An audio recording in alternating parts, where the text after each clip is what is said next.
taking a chance to learn what's in my head and reel out the thoughts that fill me with dread. You die for me when I won't even cry for you. Oh, please, Lord, tell me what must I do? Taking out a page each day from the letter you wrote to me, a book of lies that I despise, filled with your animosity.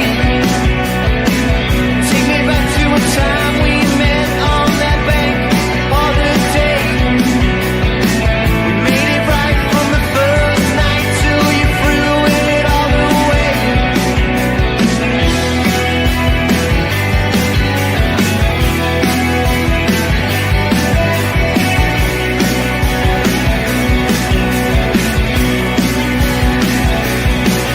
Would you dance to make my grave when I'm gone?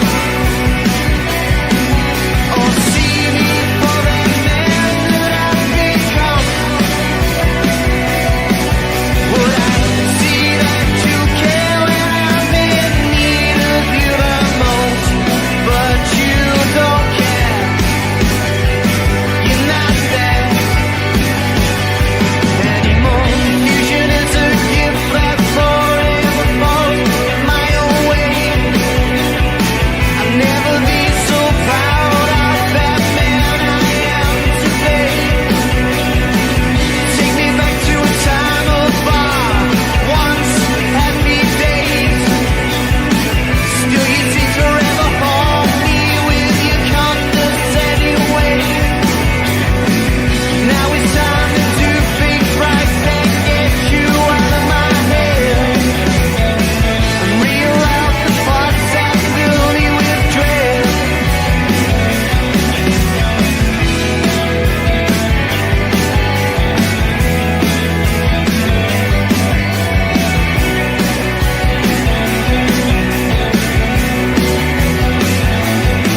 Would you dance to make my grave when I'm gone? Or see me for that man that I've become? Or would I see that you care when I'm in need of you the most?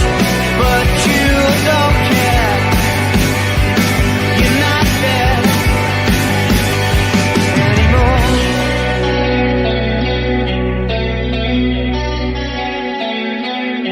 And the pain you've caused fell from afar, and the message that you portrayed, it caused me too much sorrow and pain. But I won't fall for that anymore.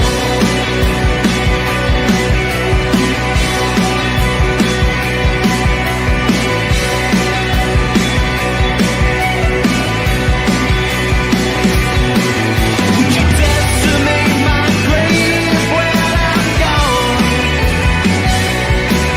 Or see me for that man that I've become? Would I see that you care when I'm needing you the most?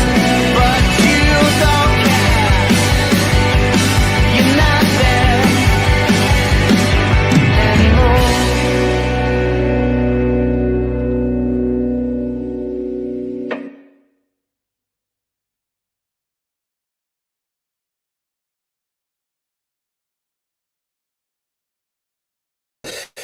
Welcome back to Not in My Lifetime channel for another stream post another good result obviously on the weekend. I know obviously we drew a Forest 2-2 and I'll touch on that briefly obviously before we get on to Newcastle, but you know, feels good. Obviously I saw the draw before the stream, and yeah, Liverpool at home.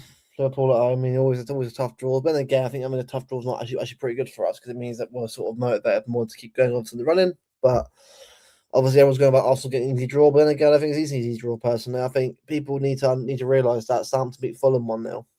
So if it can happen, so I'm not saying it's going to happen. Obviously, Arsenal probably should win the game, but football's a funny old game. That's what I say. But big up the chat. See who's in the chat.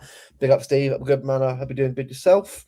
Yes, everyone's massive likes and subscribes. Marathons, of course, mate. Of course, yeah. And a massive big up to you, mate, as well, for always sharing this link in every stream. Also, Mancunian Wave stream as well. Also, True Sleep Man as well. Big up to you, mate. Also, I want you to donate towards TH Cancer, and here it is the link. Yeah, of course. If you guys want to help donate towards Darcy's obviously crowdfunder for against teen cancer. It's a great cause. Go over there and check it out. And if you want to donate, feel free. But I draw the fucking disgrace. Well, you know what? Let's get into this draw, shall we? Let's have a look at it, shall we? Let's have a look at the draw. Well, yeah, West Ham 2-1 already. That's mad already. So let's have a look. So I'm going to assume it's April, isn't it? Yeah. So right, let's just share the screen. Make sure nothing else on there. Share the screen and let's chat it through, shall we? Because look, it's annoying. I know it's frustrating as well. Obviously, that we've got another body like it, but yeah, Chelsea, Port Vale, Man City, Liverpool, Southampton, and Arsenal, and obviously West Ham and Brentford versus Leeds. So yeah, I know obviously we'd rather have obviously maybe a good away day or maybe obviously a good home game, but Liverpool is what it is. But at least that's one team. If we do beat them and they're out of the way, I mean, hopefully Southampton can do a madness against Arsenal and can knock them out. And then again, that Southampton are known for obviously knocking out teams on version of a quad, aren't they? So who knows on that one? And Port Vale, I mean, you never know with Chelsea at home as well. Chelsea are shocking at home compared to how they are away from home. So I think Port Vale have got a chance there. I know it sounds mad I'm saying that out loud, but they've got a chance. So we'll see what happens. There needs to be an investigation of Chelsea and Arsenal when it comes to Mr. Draw Cup. Yeah, well, everyone's said about us, didn't they? But us getting easy draws, didn't they? So didn't Terry say, we'll get Port Vale at home? Yeah, it was Chelsea who got, mate, not City. Mourinho, yeah, well, he's back tomorrow. Confirmed. You can check the channel if you want to. Tomorrow at 9 p.m. Bella returns for finally. It's been a while, obviously, but he's looking forward to it. Obviously, he's been out for a few months. It will sort of explain a bit more in depth about why he's not obviously been on the last few months. It's not. He's ended up doing it. It's lot's gone on behind the scenes, obviously, in his own life and that. And obviously, I know about it a lot more, but be able to sort of go through it a lot more in depth tomorrow. A few guys. Big up Nick. Hope you're doing good, mate. Yeah, so do I. Hate playing Liverpool as well. Big up City of Blue, mate. Good evening, mate. I'll be doing good. At least it's at home, exactly. Big up, mate. I'll be doing good. It's at M13F0. I'm not sure I pronounced that, mate, but big up to you, mate, as always. Good evening, mate. I'll be doing good. I prefer away.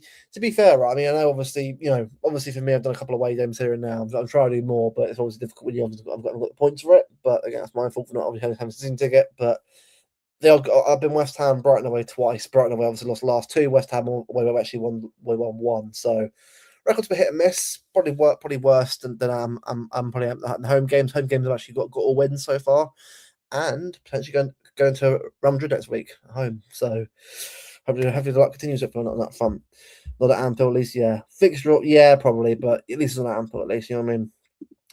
Big up Jack, mate. First time, absolutely, mate. Big up, mate. I'll be doing good. Anfield is what it is. Yeah, well, he's on Anfield at least. I mean, I know won there recently, but at least we're at home. Yes, but rarely we win no Etihad pretty much. We got Port Vale the other year. He's played big teams eventually. Yeah, exactly. I mean, don't get me wrong, right? Port Vale away will actually be a really good draw. Because I think if anything, I know Port Vale will be an easy game for us, but it'd be nice as well, obviously, for especially like yourself, Nick, sort of go back to Port Vale, obviously, after all these years, obviously, and not playing them, obviously, because they've obviously been in the lower leagues. It'd be nice to sort of play them again, obviously, like a very old school kind of, away day, I'm sure. That would have been good. Big up, maybe doing good. Joe Hart would love to see Liverpool Bournemouth, but it was still on full flip up. Set up big match needed. It's tough competition. Most. I know. I people are going to look into that and say it's scripted. Look, it is what it is. Like, at the end of the day, right? Whoever we get.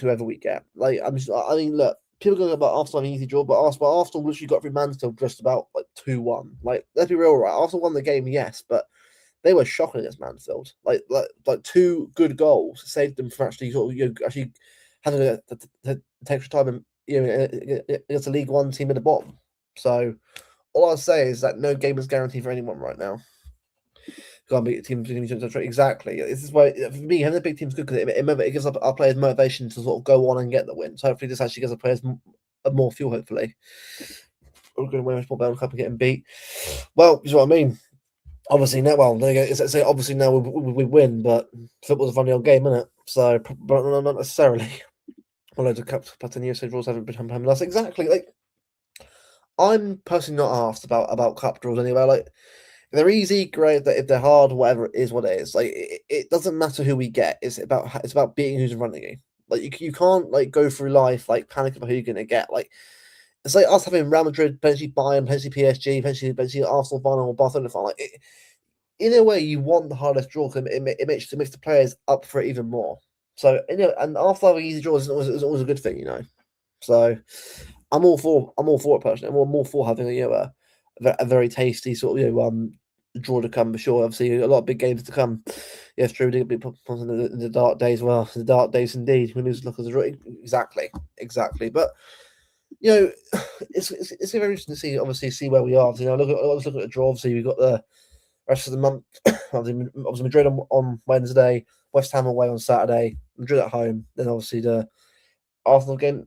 So I'm just wondering with this game here. Yeah, I know why I'm asking that. Of course, it's gonna be an Arsenal game. Yeah, I know why I'm asking that. For some reason, I think as a week off, but it's not. So we've got 4 more games obviously until the break. 4 big games in a row, right? 3 obviously 2 difficult away games, one at home game, and 1 big game obviously at Wembley. So if this is the gauntlet now. This is what I call the gauntlet. This is about every game now is a final. So Madrid away, literally UCL final in itself pretty much at this point. West Ham away, obviously. West Ham obviously about playing well right now. Obviously getting results here and there. So they're obviously up for the fight. Won't be easy there. Madrid at home after that was been another battle for a game. And of course Arsenal at Etihad South. So every game is difficult, that's for sure. We've done on the cup so far. We'll be out, yeah. Well, Carabao Cup final, FA Cup quarter final so far. UCL last 16, doing pretty well so far. I think the league, I know the Forest game was not ideal. I think it then exposed a lot more of our finishing inconsistency for sure. I think that game particularly, our inconsistency in finishing really has been our downfall at times. I think that it did let us down in obviously against Forest, but against Newcastle, there's a lot more on show, but again, Reinders could have scored at least 2 or 3 goals himself that game. So it's just down to, there's still things that we've got to try and improve on to sort of get better in their sort of tight games, as well as the West Ham game. Hold on, I'm just going to check. I last time I saw it was 2-1 West Ham last time I checked. Let's have a the actual score. Hold on. Oh yeah, 2-1. So Jared Bowen with 2 goals, Eagle Target. Bloody hell, mad game so far. Bloody hell, how strong the teams? Strong team from Brentford. Anyway, so going for it as well. So, I mean, considering that Aussie West Ham are fighting for obviously relegation, big ups to much actually going for it, and give it a go tonight. So that's a game to watch so far, I think. Or at least Arsenal this time. At the end of the day, right, it is what it is. I'm not too fussed at all about who we get and who we're playing and that because it's all part. It's all part, obviously, of being competitive. I want to be playing on the best teams. I want to be obviously in the mix and that, and fighting out for it. I don't want to be, getting easy draw because much as it helps us out to get obviously get further on. I don't really feel like it's, I personally don't think it's good for our confidence to sort of do that. Like you want to be playing consistently strong teams each week. It gets you in the fight, it gets you motivated. Obviously, keep getting better and better. The new players knew when there's time for City, they'll play in big trophies. Well, exactly, Like this is where every game now, like this is your chance now to stake a claim as being the first team next game. Everyone's up for grabs right now. British fed a pen. Well, this is what I mean. Mad game was clear so far, and best mate someone who scored for support there. I can't remember his name. I'm guessing that was a long time ago, I imagine. But yeah, it's been a while since I played Port Vale. Obviously, was it League One? Was it? I'm guessing. I doubt the only championship at the time. So I'm going to assume it was the. Was it?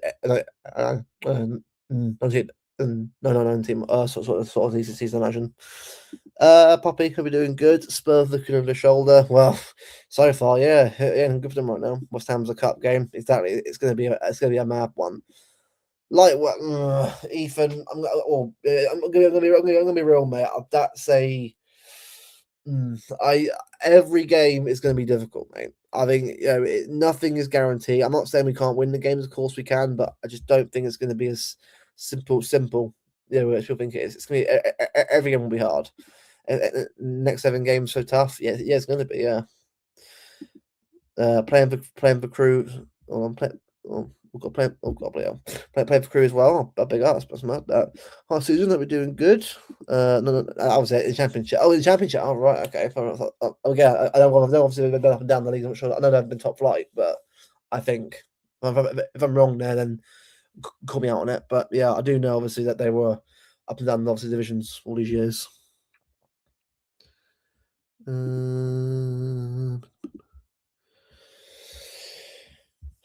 Right, I sorted out. Everyone's doing good. Ah, it was debut. Oh, wow, bloody hell. No, 99. Yeah, I was going to say it'd be around that time, wouldn't it? Yeah, bloody hell. So it's been well, obviously, I've obviously been asked to obviously played them, but then again, as mad as it's going to sound, Chelsea could very much lose to them. People are going to say I'm mad for saying that, but please tell me this season how this season has been crazy. You know what I mean? Like this season is not as straightforward as people think it is. It really isn't. So, yeah, it's going to be interesting to see what happens. That's for sure. Yeah, I think those 4 games aren't guaranteed for anyone right now. Like it's all about fighting now. That's for sure. But you know what? Let's talk about Newcastle. Obviously, Forest obviously was 2-2. A frustrating game. Obviously, it should obviously have been a much better result for us. Obviously, should probably won the game, but Forest, I think, obviously showed a lot of fight the second half and sort of came back to the team and sort of showed a battle, obviously, with Forest in that. And yeah, it's well. I think it's well deserved personally. I think I know we had more chances at that game. And I know we should have won it, but obviously Haaland as well playing that poorly. But I think the fact that Forest sort of took their chances, I think in the end, you get what you deserve. Send the link. Oh, don't worry, Caps. I'll send it now. Don't worry. Hold on. Oh, wrong one. I'm very good at actually buddy doing it so hold on, where's Caps? Alright. So yeah. People saying we need to change our management. Yeah, of course, don't worry, of course helps, don't worry. People saying we need to change our manager. I think are better out there. Yeah. Look, I've always said, right, when it comes to Pep, eventually his time will be over. That's not nothing to worry about. It's just facts. Like, at the end of the day, right, we'll all still be. It depends, obviously, who's actually supporting the team.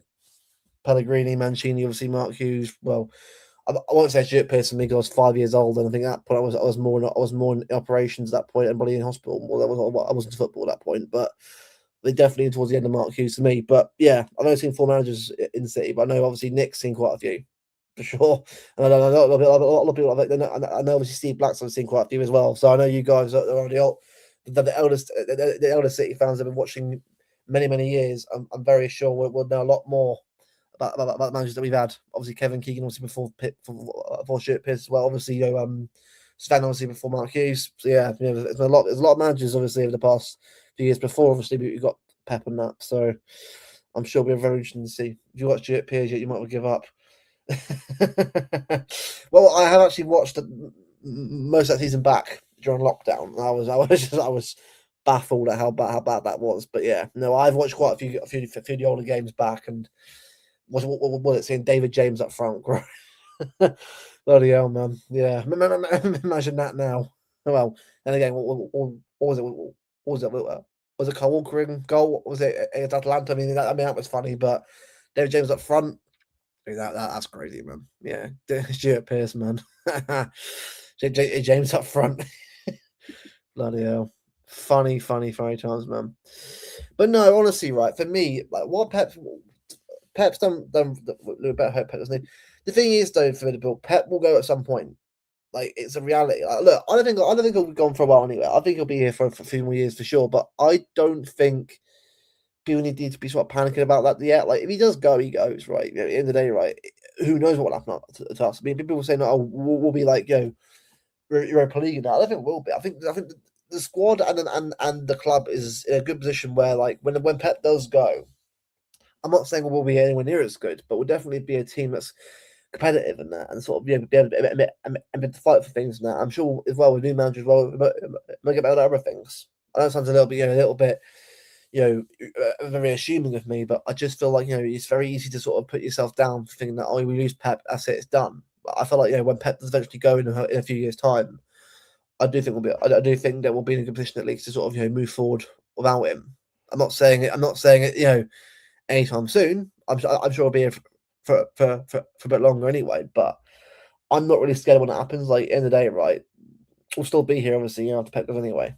So I've loved that he's been in, was it almost 10 years now? Was it this year? It's incredible. 10 years of Pep is incredible. And I thought I'd see at least 2 or 3 years of Pep, but here we are, 10 years of Pep Guardiola. It's crazy. And 11 years next year. Who knows how many more?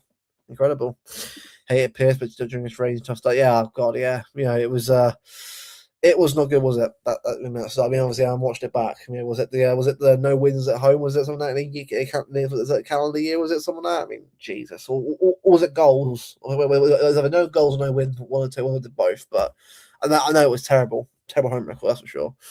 Pillars Vigorate, but I think he does as well. I would probably he does stay personally. It could be worse. Alan Ball, Frank Clark. Well, yeah. I mean, I know I know from Martin as well about that as well. And I obviously haven't met Nick yet. A big up Nick, but obviously I'm sure Nick told me a few things as well about that as well. From all the older City fans that I've met, they've all told me a lot of different things, obviously about them times. I was like, yeah, not saying I wouldn't survive it. I'm sure obviously I'll have to sort of endure it myself at some point, being a City fan as I get older. But it's part and parcel of being a fan, isn't it? It's as good times as bad times, but obviously we're going through quite a big time right now. Obviously, last however many, let's say about 16 years or so of success so far. So can't say I'm too upset by living in this obviously this period of the club. But I know at some point obviously it'll stop at some point, I'm sure. But while we're enjoying it, let's enjoy what it is. Big up Ash, mate, be doing good. Oh yeah, he does, mate. He loves it for sure. Or others want Pep gone. Well, this is the thing, right? They want Pep gone because of how good he is, right? At the end of the day, it doesn't matter how bad we're playing or how consistent we are. We'll put Pep in charge. We're still a team that can go on to obviously, win stuff still with him. Like, I'm not saying we're perfect, by the way. We're going, obviously, we're in March, which now we're still fighting for things, but I feel like we're still in a good position where we can obviously pick up results, obviously, and even probably get a couple of wins. So, let Arsenal fans chat. Let them chat shit. For me, I'm just enjoying the ride so far. One game at a time. Big game on Wednesday for us as well. Obviously, we'll chat about that as well in a little bit. But yeah, crazy man. Days to speak towards victory. Yeah, mate. Was it was it the Aguero moment? Obviously, the Torre, obviously, the goals and that. Obviously against United and Stoke. Yeah, like it was a mad game for us, obviously, the last few years. But yeah, I mean, especially the early years, obviously under the Mancini, mad games that they were crazy.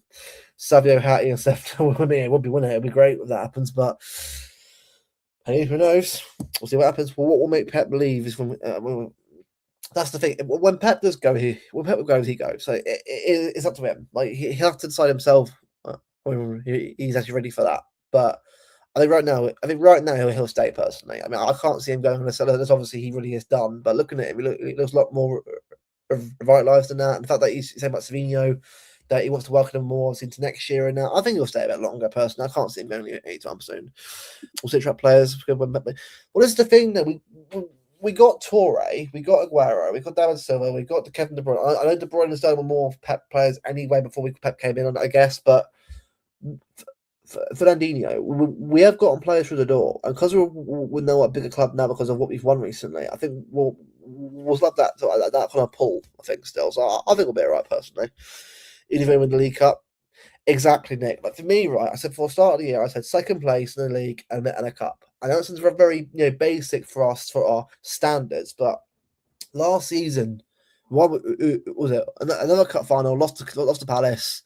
third in the league, just weren't anywhere near good enough last year to our usual standards. But at the end of the day, right, like I still think that if we get a Carabao Cup this year, let's say we get second in the league. Look, the league obviously is a weird one. For the league, it depends obviously on everyone's saying that Arsenal's won it, but I feel like that's a very, very, very assumptive. Is that even a word? Assumptive? Is that even a word?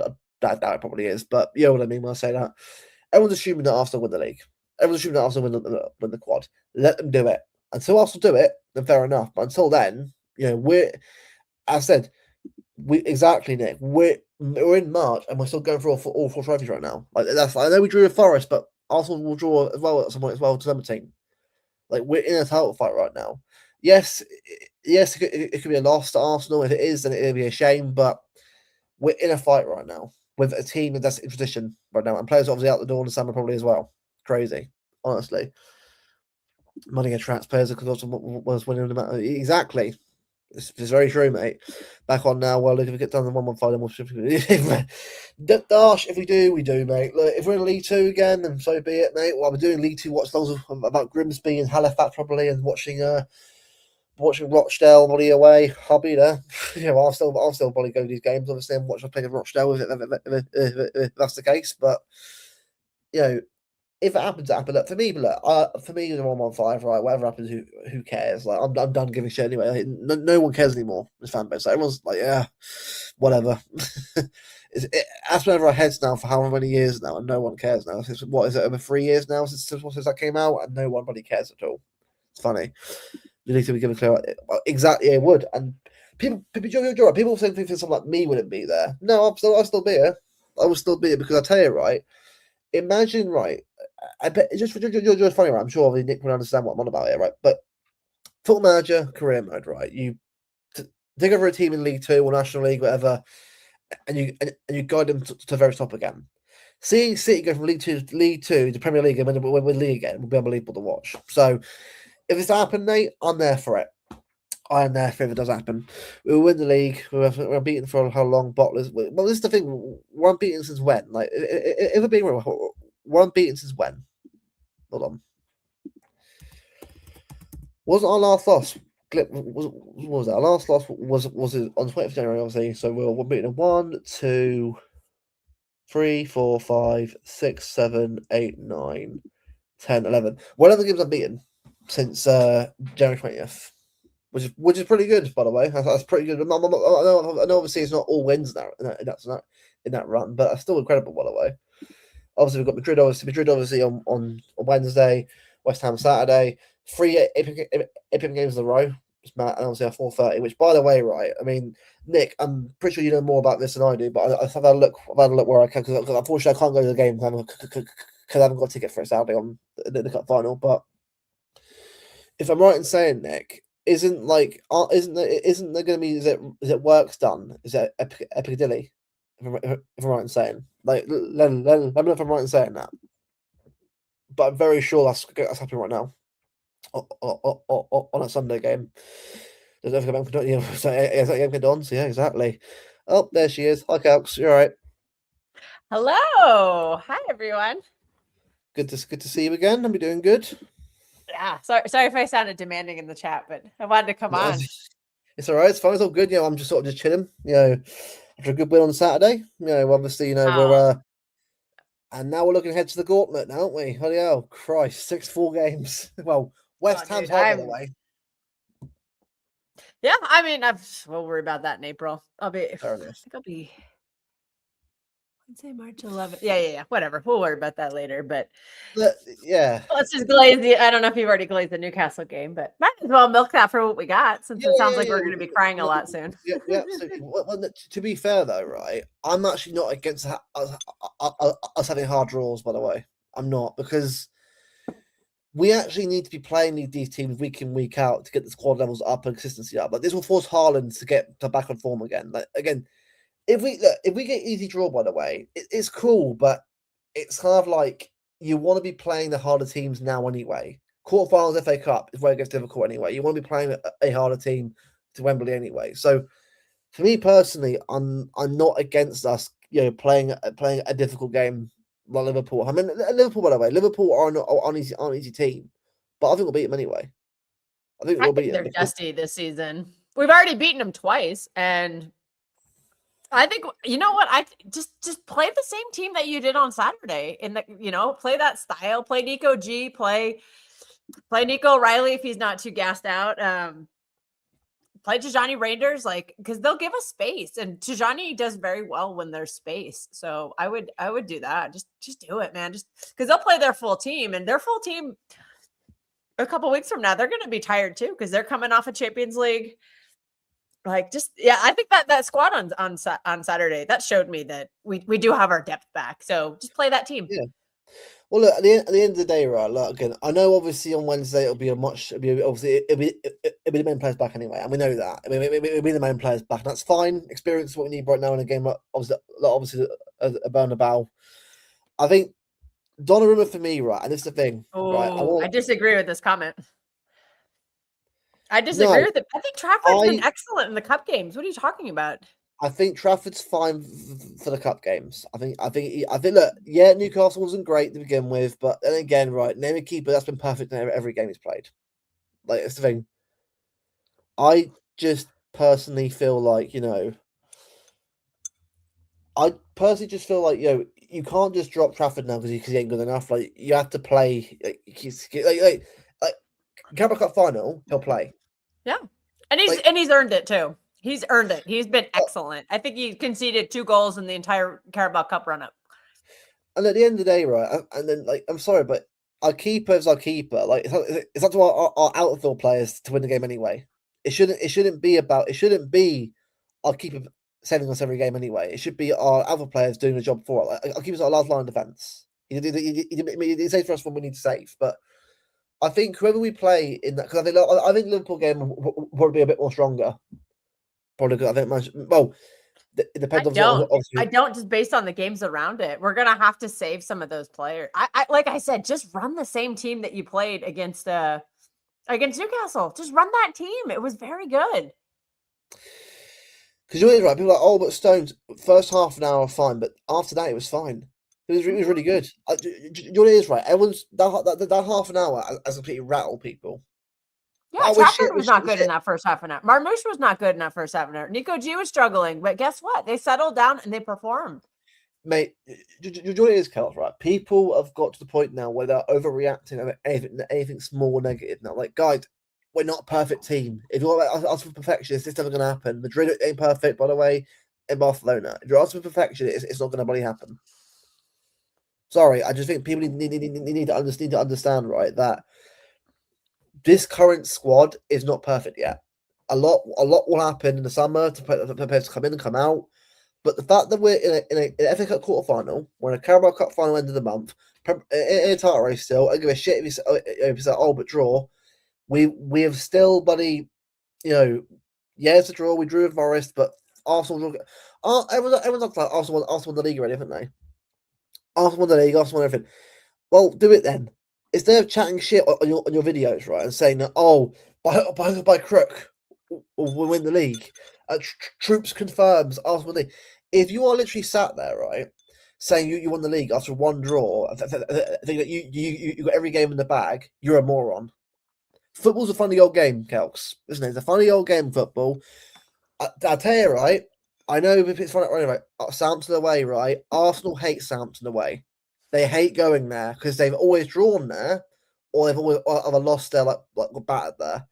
I know that they're a championship team, but it's an FA Cup game. Anything can happen in the FA Cup game. Look at Mansfield against Arsenal. Look how close Arsenal were to get extra time against Mansfield. They were very close to going extra time in that game. So I didn't watch. I don't watch Arsenal anymore because that football just makes my eyes want to bleed. I can't do it. Do you know what, Jack? I understand where you're coming from with this, but for me personally, is Brentford a pub team? I personally think Trafford should start. That's just me. Everyone's got their opinion on that. For me personally, I would rather give the cup keeper. For me, Trafford has right to be in that final. For me, and he should be playing in that final. That's how I feel on that. Yeah, I think Trafford has earned it. Yeah, this is a really great point. And when Bravo was a cup keeper, he played in the finals, and so did Stefan Ortega. And so I think that would just be unnecessarily cruel, unless Trafford like somehow gets injured. Because I think he's been outstanding, and give him something to be. I want him to remember his time at City fondly. I know he's not, because I'm sure he feels very like hard done over by signing Donnarumma, and it's not going the way he planned. But like, just give him this, like, try to give him this chance, and I would be playing him absolutely. Yeah, I think he's been outstanding in the cup runs, and let him play all those games. Like, I will. Why? Yeah, why not? What's the harm? He's Yeah, been good. He had outstanding saves versus Newcastle in the Carabao Cup. That save he made in the first leg of the Carabao Cup at St. James, like, it was insane. And that was at a crucial moment in the game too. It was like 0-0, or they could, it could have made the difference. It could have changed the whole course of the tie. For me personally, right? Like, for me, the keeper's issue anyway. It's more the attack. I said, the back line will have issues here and there. Midfield, whatever. The attack for me, it's been goals that have been that have been concerned recently. Like every couple of games, inconsistency here and there. That's how. Hey. Oh, I seen that comment. Magnets, hey. Oh, Magnets, how you going, good mate? By the way, I'll have to put let me get some glasses on. And tomorrow he's back. Tomorrow, by the way, tomorrow night he's back. Tomorrow, we've only got a show sorted out tomorrow, so he's back. As I said, Steve DeLitt, it's the only one to come on. He's more welcome to come on and chat to us if he wanted to. But no, remember, we're not good enough for Steve. He told us that last stream. Yeah, good point. Yeah, no, I've got that. Yeah, we're significant to him. Mr. 10K subs ain't good enough for this channel. We ain't good enough for him. He's too big for this channel. Well, Jack, you are right, though, by the way. You are right. No, not just a fan, by the way, in every game. Haaland, 4 goals in 3 months. Again, I'm not saying, he's shit. I'm not doing that. But for his levels and for his standards, that's poor. 4 goals in 3 months. That's not good enough for a striker. Wait, hold on. Have you got two YouTube channel? City Herbal. That must be the channel. His 10K subs. I was gonna say, well, no. I've also seen his other accounts. Well, so are you all named for accounts right now? Is that what you're doing? He's got 2 phones. He's going. 2 phones. One for his city, one for his animal obsession. The cat phone. The cat phone. But no, like, honestly, I'm Haaland playing okay, but he's not playing that is true. That is very true. We're not playing to his strengths right now. We're not. Like, we are playing a lot more like lump it in the pot, which is fine, but he's not that kind of player. It doesn't work. No. I think this. Go on. I'm starting to notice the pattern. The way we are playing right now is just not suiting him, and it's not suiting a lot of players on this team. How we were playing in like November, December, when we had that 8-game winning streak, I think that suits so many more players in this team. That more direct style. Yeah. And I don't think the slow buildup is benefiting anyone except for a couple of players who like to pass the ball backwards. So I don't like this approach. I think everyone's saying, wow, this midfield is so balanced. It's not. It's lacking creativity. I've been listening to a couple of streams from the past 2 days. I'm hearing a lot of people say Nico G and Rodri with Turkey. I've been saying that I've been saying Nico G and Rodri all season. And now the other people are starting to listen to me. I think Nico G is excellent against Newcastle, and I want to see him and Rodri next to each other. We have got a very good squad, by the way, haven't we? The options on squad is really, really good. I'm not saying it's perfect, by the way. It's not, but that's not the point. We have a good squad of players. All right, Steve, whatever you say, mate. Well, Steve, you need to name some names. I'm really curious who he thinks is bestiality. He'll probably say me because my cat sits on my lap all the time. Probably. That poor little cat is. Yeah, she's sleeping in her little kitty spot. I got a chair just for her. Like someone was giving a chair away, so it's the cat chair. But the thing is, like, look at this B team, by the way, which mad has. By the way, it's a mad mad B team, by the way. Nunez, that's why I say start that team against Liverpool. Who cares? Well, Ake did well. Like Ake always slowly good, but Ake's not pacey anymore. But he's still got the defensive capabilities to still do well at left back against someone like Salah. I mean, Salah's got a goal, but he's washed recently. Salah's not the same player he used to be. I think, okay, correct me if I'm wrong. Didn't Husanov start off the game at right-sided center back, and then they kind of switched halfway between? I feel like Stones was the left-sided center back to start the game. I could be wrong on that, but I feel like he was. And if he did, I think that was genius because he put the pace in between the guys who are a little not as pacey. So to put the pace in between them, but it might have also just been based on. Oh, maybe it was because Nunes was pushing up, so they want to Husan. I don't know. Well, it is right. And Nick, the thing is, I think with Shirky, right, I think he will turn up and eventually. I think I can see why Pep's not playing him every game. Like, not because he doesn't rate him, he does rate him. I think he's doing what we did in the first year of a lot of players. He's bedding him in, and I think next year you will see him play a lot more games right next year. I think I know people will be angry at that because you want to see him play every game. I do too. I love Shirky, it's great, but he's going to get better and better the more games he plays like this. Like, imagine a full year playing Carabao, FA Cup, Champions League, Premier League. Like, this is his first year playing UCL, by the way. His first year playing. Well, technically he was on their squad, but I don't think he played a lot. Because I think they fell out of the Champions League after they beat us. But I think he was in Europa League though.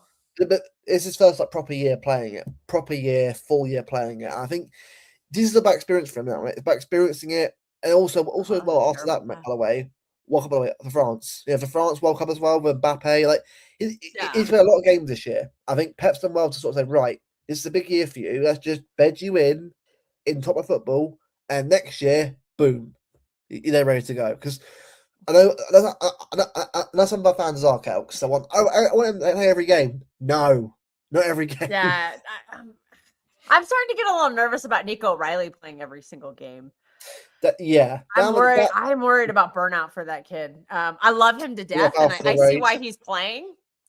But I'm a little nervous about how many minutes he's playing this season, just because he's so young, and he's probably just hasn't developed the stamina to do that many intense minutes over the course of a season. So I'm a little nervous about it. That's why I'm saying you got to use Nico Gonzalez more. Nico G just has not deserved to be benched as much as he has lately. Use him to rotate everyone because, keep Bernardo fresher too, because a fresher Bernardo is a better Bernardo. Keep Rodri fresh. He'll play better. Actually, Rodri's probably the one he probably could use the minutes in his legs. The thing is, though, Cal, but keep Nico O'Reilly. You just change how you play. Just, you might have to let Rodri play as an 8. Play them together in not the whole game, but you can use them as a sub. 20 minutes to go. Give someone a rest. I just think it'll just pay dividends. Well, the thing is, Kev, right? I know you, right? I know, the thing is, with Bernardo Silva, 4, right? He is going to be important for Madrid. Experienced player. He's out for Madrid, obviously. I know he's not the right winger anymore, but he's a good midfielder player that can sort of gut around. Oh, thank God, no right wing. He's in 2026. The right winger Bernardo is finished. We can't do that anymore.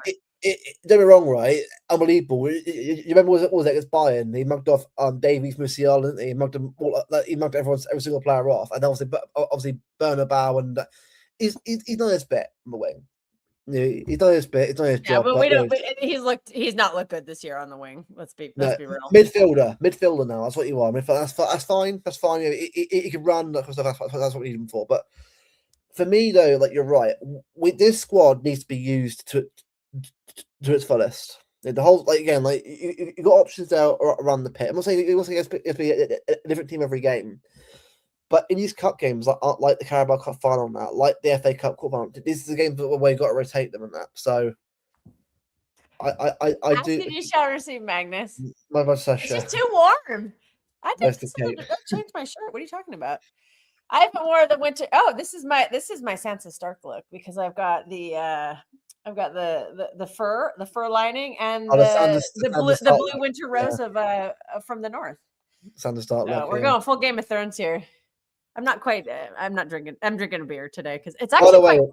20 degrees today. Oh, beautiful! I just got doing yard work. Absolutely phenomenal. Yeah. Do you know what? Let's talk about only 18 degrees. Right. I want to big up Savinho, by the way. So now look, Savinho's been very hit and miss this season. I mean, then again, injuries as well. I played a part. But Saturday, right? I watched and I thought, this is what I need for him to do more. Look, shooting, that will come. More practice on goal, more it'll get there. But his creative ability on the ball and the way he's running at players, that's what we need in this team. A winger that's direct, runs at a fullback. Lewis Hall had no chance at times against him. You couldn't deal with him at times. It was crazy how, I mean, him and Doku in the wings, right? When they're both on it, right, they're two of the best wingers in the world. People are going to say I'm mad for saying that, but their output gets better as they get more experience. They'll get better and better and more. And in the big games, they'll be mass. Like Doku against Trent on Wednesday will be a fun Oh watch. yeah. Ooh. Eight Nori as well. Eight Nori and Doku overlapping on Trent. I did a preview stream this morning. Everybody go check the replay of that out with the Real Madrid fan. Sam. Wow. Yeah, Sam, Sam the Madrid fan. He said City are going to win the tie 6-1 on aggregate. He had no faith in his team at all. He's like, we're you think Man City fans are negative? Wow. He was he wants to. He said sell Mbappe. He said get rid of Florentino Perez. 30 assists last year. He did get a. That's why we're in the defense league. Yeah, Savinho on Saturday was sublime. Just to bring it back to that, he was great. I think he was the only one who really started the game well too, because we kept saying the first 30 minutes was not good or whatever. I think Savinho was on it from the first minute. He looked like he had a point to prove, and he did play very well. What we need from him is consistency. Yeah. And I think the problem for him is he's not going to get the game time right now because we're getting into that time of the season where we're going to need next year.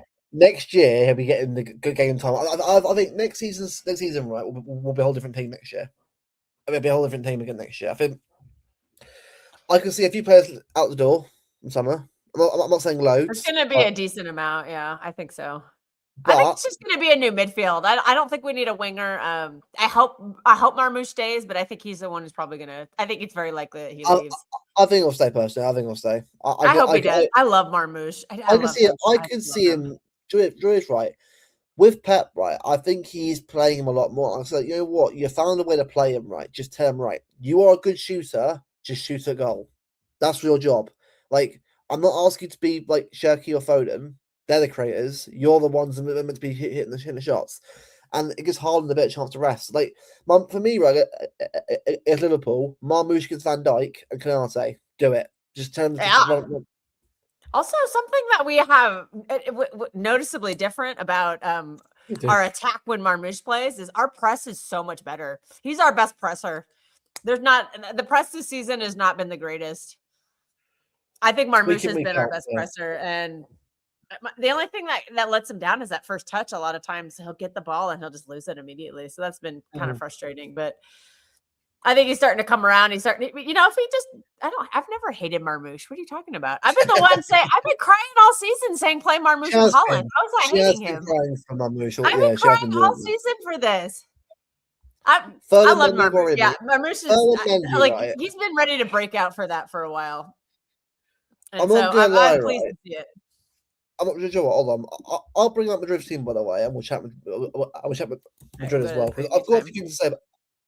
Okay, Madrid for me, by the way, I'm not scared of them. I'm not overthinking it and saying I'm going to battle them. I'm very much a reserved and all about that. We've got to do our job.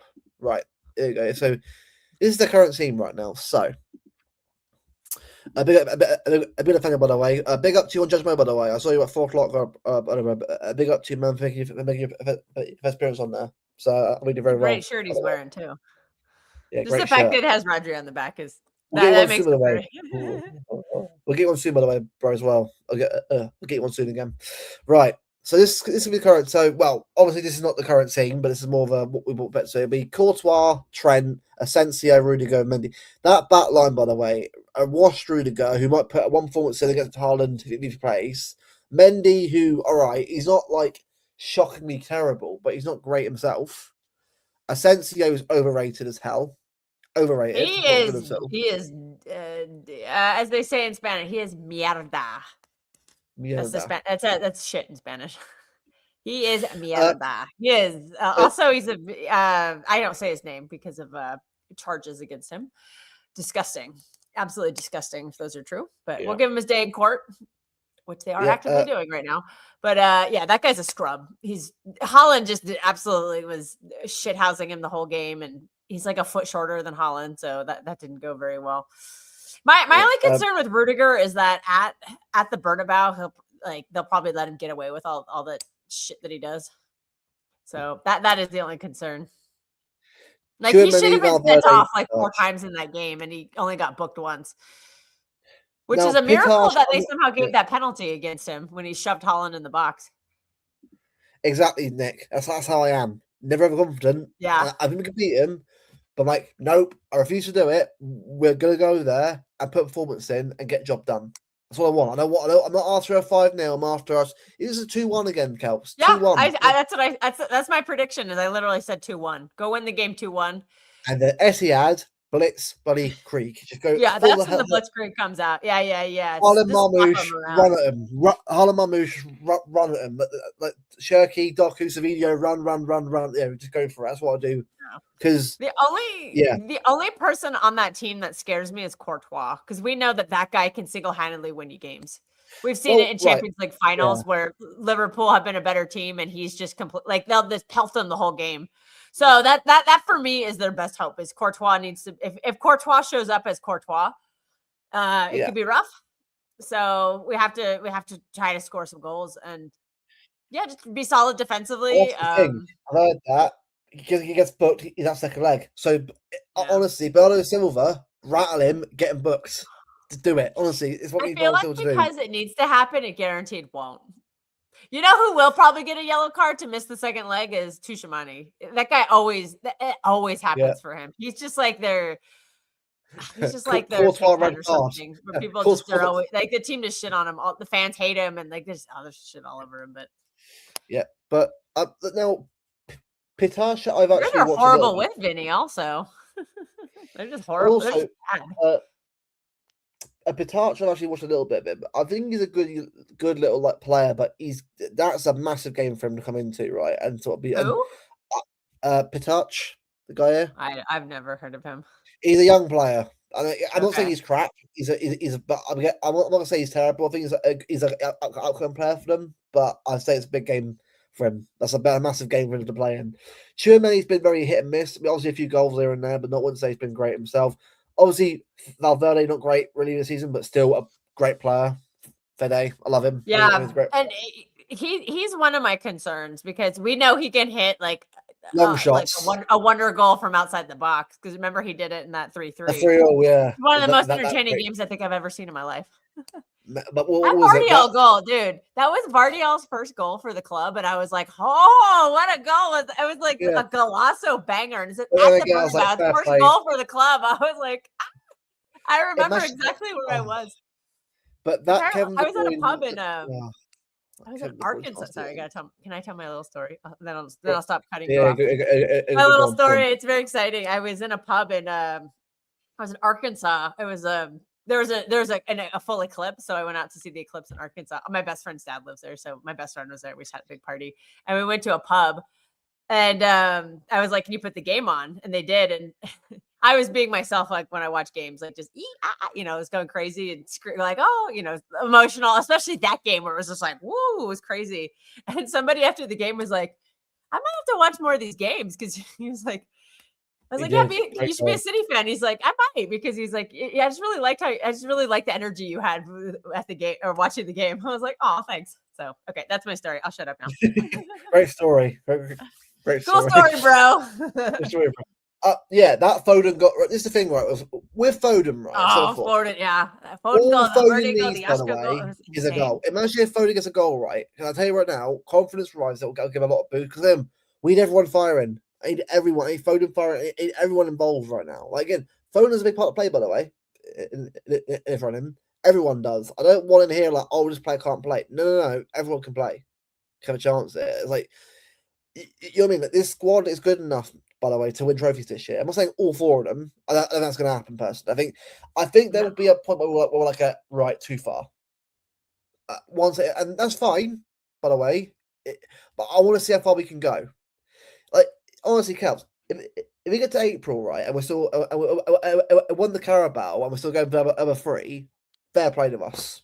Fair play. That is great for a team post last season. That's incredible to have done that year after.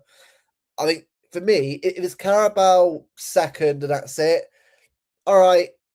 Disappointing, obviously, because it could have been a lot more. But I'm like, you know what? A trophy's a trophy. Confidence in the squad. We go again next year. The thing. Well, what's the thing, right, with Phil? Right. Hopefully, he can get a goal. Hopefully, he can get a goal with a bit of confidence. Hopefully, we'll start seeing him do it again. Quadruple. Well, we could do it, but I don't think that any more Newcastle. Well, technically, yes, isn't it? Champions League final.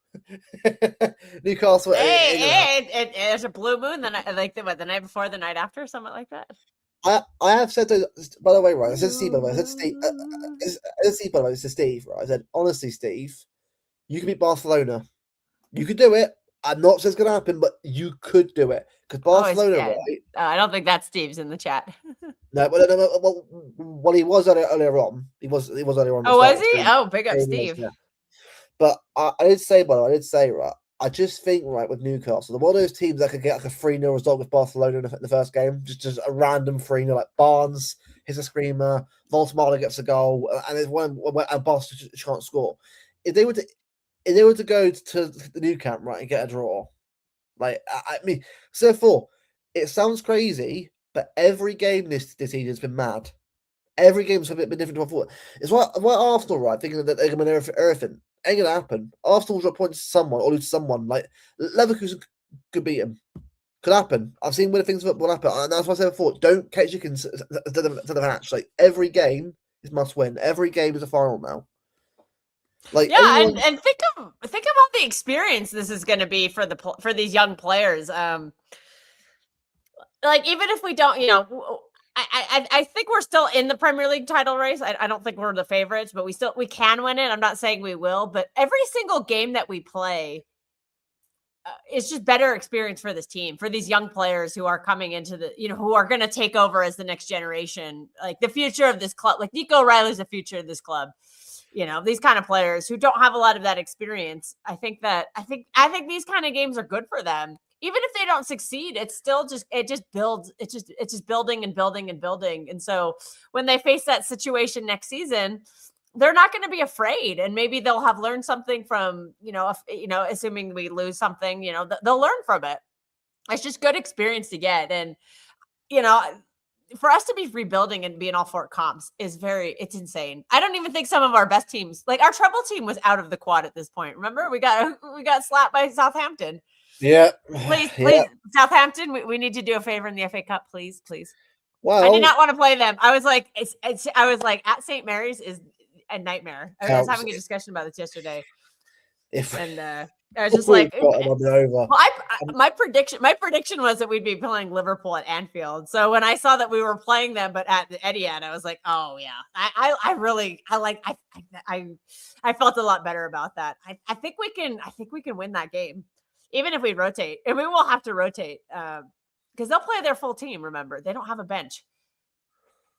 If they play their full team, I think we're better than them. I just don't think they're good. They'll leave us a lot of space, and we'll play. And if we play that team from Saturday, Tijani thrives in space. Savinho thrives in space. I think there will be space in that game. So I fancy us to win that game. I'm going to come out and say it now. Famous last words. Hopefully I didn't jinx it, but I like the matchup, especially at the Etihad. So I'm not. And everyone's like, "Oh, April's going to be terrible." I'm like, well, first off, April is not going to be terrible because April is my birthday month. So automatically April rules automatically. So is mine, by the way. End of April. My birthday you're the end. I'm right at the beginning.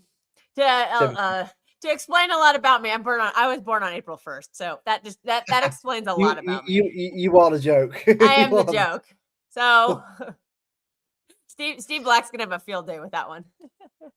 April 30th. I'm April 28th. There we go. There it is. There's a little jibe. There it is. Well, don't worry. I won't. Well, it's during the international break. There's going to be nothing going on. I'm gonna be in Greece on my birthday. I don't care. No I'm gonna go enjoy. We commented, so that's ironic. You commented, so technically you don't comment. Oh, we did, yeah. Well, no, honestly, right. I mean, look, if we, I tell you, if we beat Arsenal in that cup final, by the way, in that cup final, the amount of pressure they'll be on to win the league after that. Imagine they like give a bad result 50. in Wait, does Leverkusen. Steve Black think I'm 50? I hope I look this good when I'm 50. I hope I do. Let's keep I'm telling you, sunscreen. Sunscreen is the key. I've been wearing SPF 50 on my face every day since I was in my early 20s. I think it keeps me looking younger than I am. Anyways, that's your lesson for the day, kiddos. Wear sunscreen. Just like the song, literally called Sunscreen. Or no, it's the class of 99, wear your sunscreen. That song just sums up life, honestly. A lot of life 43. lessons to be had. 43? I think that's Martin's age. I think yeah, it's Martin. Oh yeah, I was gonna say that. Yeah. The money you're gonna Oh spend this yeah. month, Well, yeah, Jesus Baz Christ. Luhrmann, exactly that song. Like the The amount, class the of amount of 99, wear sunscreen. That song actually, oh God. If I listen, sorry, I'm derailing this already. If I listen to that song and I haven't heard it for a while, the end of it always makes me cry because it just brings back all the feels. And I'm like, damn. I remember hearing the song when I was young back in 1999. I think it came out. I don't know. When I was like 15 or 16, it didn't clock on me at all. But as I get older now, I'm like, oh my God, this song was actually right on literally everything. I don't even know if it was a song. That's a good point, Steve, because he's talking the whole time, but there's a beat in the background, and it's yeah. Anyways, okay, we'll stop back. Okay, football, Man City, brutal April. Yeah, no, was someone just advice? I'm literally gonna cue that up to listen to after the stream is over. 7-0. Oh, okay, yeah. Hey, I mean, we could. I'm all for it, but it's gonna happen. I don't know. We'll see. I mean, I think it's possible because I just don't rate this. I just don't rate this Real Madrid team, but I just don't think that. I think if we were gonna smoke them 7-0, it would be in the second leg at the Etihad. Was that a handball? That looked like 50 handballs. Am I just tripping? Sorry, I have the cup game on. That's right. I'm tripping. That was not a handball. Right. So Brentford and West Ham. It's 2-1 West Ham. Right. The team on Wednesday. What are we going with them? What are we going with? What would I go with, or what do I think Pep will go with? Well, so let's be real, right? I mean, I imagine it's going to be a very I can't see him playing Shaki and Foden at this team. I think I can see him playing O'Reilly at least. I think for this one. Yeah, I think Nico O'Reilly will start. I'm playing Husinov in this game. I'm sorry. I'm playing Husinov. I don't know who I'm benching for him, but if you want to kill this tie, put him in there to man mark Vinny. He did it last season. Remember when he showed up after like 2 games? It's like second game at the club or the third, or like one of his first 2 games at the club was at the Bernabeu. And he man marked Vinny out of the game. And if it is true that Mbappe we know Rodrigo's out because he's injured. That's one Man City killer we don't have to worry about. But if you just take Vinicius, if you just man mark him out of the game, I don't think they have much of an attack. And I think he proved it last year. He's fantastic doing it. So I'm playing him in this one. I am. I think what would be dangerous is if what they can do is they can kick the ball. They can kick one over the top of our high line. They can kick one over the top of our high line, and if we don't have recovery pace, it'll be an easy breakaway for them. They have the pace to do that to us. So for me, like I said, I favor Diaz in 90% of the matches, but there are certain ones where I just think that I would play Husinov. And you know what? You don't have to play him. You could play Diaz and Husinov. Is that harsh on Gahey? Probably, but I'm very worried about them because they've done it before to us so many times. I'm just very worried about them going over the top of our midfield, which is, and if it is Rodri and Bernardo, they're not very good at tracking back on the balls over the top. There's not a lot of pace there. So I think that's going to be their game plan, is to go over the top. And if we're playing a high line with two slower defenders, Donnarumma is going to have to bail us out, because I think those four players who are likely to be playing further back, none of them have any pace. Nunes is pacey, but I think Nunes will be up the pitch trying to create chances. So, like I said, there's certain matchups, the very specific matchups right now where I favor Husanov, and I think this is one of them. I just think you need to. I get that Ruben Diaz is like the guy, and I agree he's elite positioning, but his positioning ain't gonna matter if he gets if the guy's in front of him. It doesn't matter where he sets up. If that guy burns him, he's not recovering for that one. So that could that could be the difference in this game. So that's just what I'm personally doing for this one matchup. Diaz is the guy for me, most of the time. I just think there's specific matchups where we need to have Husanov in. And like I said, you could always just bench Gehi and play Husanov instead. What do you mean? Pep is letting him slack in training? I don't know what that comment means. Hold on. Needs to get there. The thing is, right, look, if he wasn't off form right now, no one would be caring at all about this. Yeah, when he was cooking in October, nobody cared. They all loved his Halloween video. Like, people were going nuts with his raw milk and tomahawk steak video because he was bagging goals. Now that he's not bagging goals, but he'll play. He'll definitely play. Yeah. But it is right. I mean, personally, is what I go with anyway. But obviously, will Shirky play? I mean, I don't think he'll start Shirky. I think he'll probably be a much more robust midfield, probably.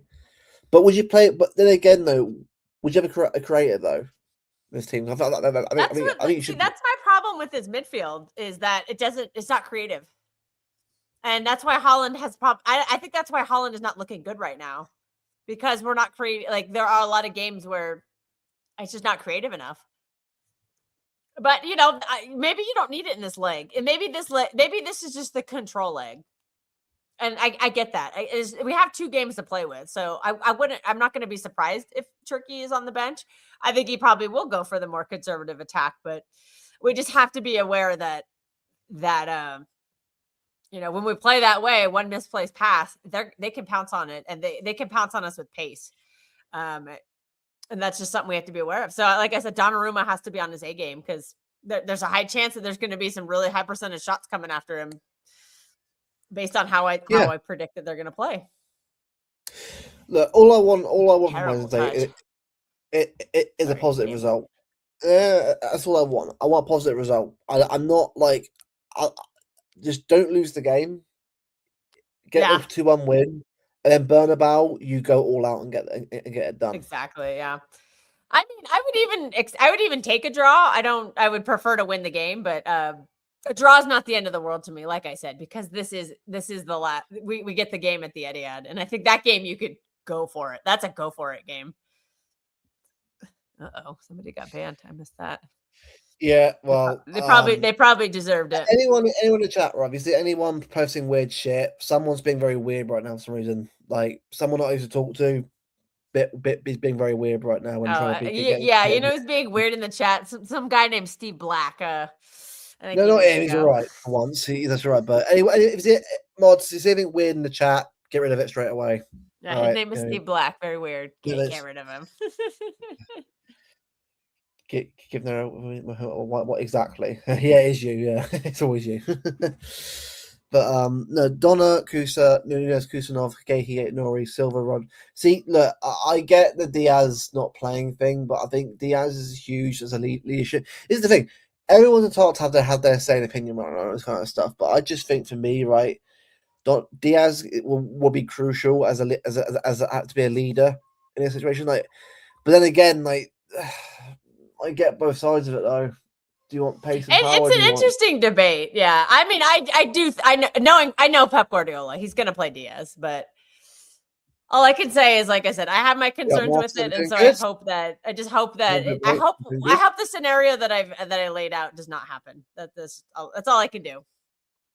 Oh God. Ew. Oh, there's some weird shit going on. Yeah, I personally think it. Yeah, Super again, guys. spammer. No, honestly, right? At It least actually he is was someone. It was honest about what he was. A Yeah, super spammer. Hey, big up Tarek. And big big up up Tarek. Martin Yeah, too. yeah, big up Martin as well. Yeah, again, mods. Anything we see in the chat, get rid of it. All right, I'm not. Especially It's that not Steve football Black related guy. stuff. It's people being weird. You know what I mean? Super Yeah. spam. Can't I get know. over that. It's just like on the point, on the point, and all that kind of stuff. But yeah, no, I don't care. That End with a part of name it. like super spammer. Look, I love the Super space to bottom spammer. me. Yeah, yeah. No, I get that. That I'll is give it my only concern. Like I said, I've said before many times, 90% of the time, Diaz for me, the guy. But there are certain matchups I get nervous about. But who knows? Matt could just be worrying for nothing. Yeah. You know, some subs has to get on the stream. Martin, if you want to come on, mate, you're more entitled to. You're more entitled. You're welcome to come on. I'll send you the link, mate. If you're around, mate, you're more than welcome to come on. You can join the chat. Yeah, I think anybody who got benched on Saturday, well, rested. Anybody who got rested on Saturday, I think it's 100% chance they all start. No worries, mate. It's all Madrid good. has no pace. Have you ever watched Vinicius Jr.? That guy is very fast. Hopefully Nunes can handle him. We'll just say that. Yeah, because that'll be the matchup. So hopefully it's oh hey, lump of clay is also in April. Team April. Sadly not Team Aries though. Team Aries is the best. See, the first half of April is the best because Team Aries. Sorry, Taurus. Fuck off. Hi Martin, you're right, mate. Good evening. I was wondering what Kels is on about star signs. Like, what the fuck? We were having a birthday discussion earlier. Yeah. A bunch of us are April babies, but they're all from the end of April. I'm at the beginning. Keep saying because everyone's freaking out about our April schedule. I'm like, April's the best month. April's the best month. Hang on. Why is everyone freaking out over the schedule? This is what happens when you go deep in competitions. You don't just start playing the easy teams in the last bits of the comps, you know. You have to play the top teams to win. Unless you're Chelsea and keep getting easy draws in all the cups. Yeah, but hang on a minute. We got Salford and bloody and Exeter. Facts. So come on, it swings and roundabouts here. And to be fair, this Liverpool team, I'm telling you, we will piss on that Liverpool team at the Etihad. Piss all over them. Yeah, I think play the team from Saturday. Play the team from Saturday. Rotate the team out. Play the Saturday team against Liverpool in that cup game. I think we'll do very well in it. Why? Yeah. The team we took 6 points off Liverpool this season. Why is everyone scared of them all of a sudden? I have no idea. Have I missed something? Also, don't forget Trafford will be starting, so that'll make everyone's panicking. It won't be Donnarumma, even though we beat them twice with Donnarumma. Just to we did want shout out certain agendas. Of course, we wanted Port Vale, but the trouble is, people play well in games, and then everyone wants them in for like the next game. So, like for instance, Kadu, man of the match against Exeter, brilliant, and then everyone's going put him in against Newcastle. It don't work like that. It don't work like that, ladies and gents. I'm sorry, but I don't know where this idea of they play well, chuck them in.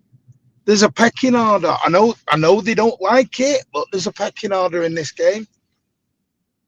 Otherwise, they'd all be paid the same amount of wages at the same levels, and they'd have the same length contracts.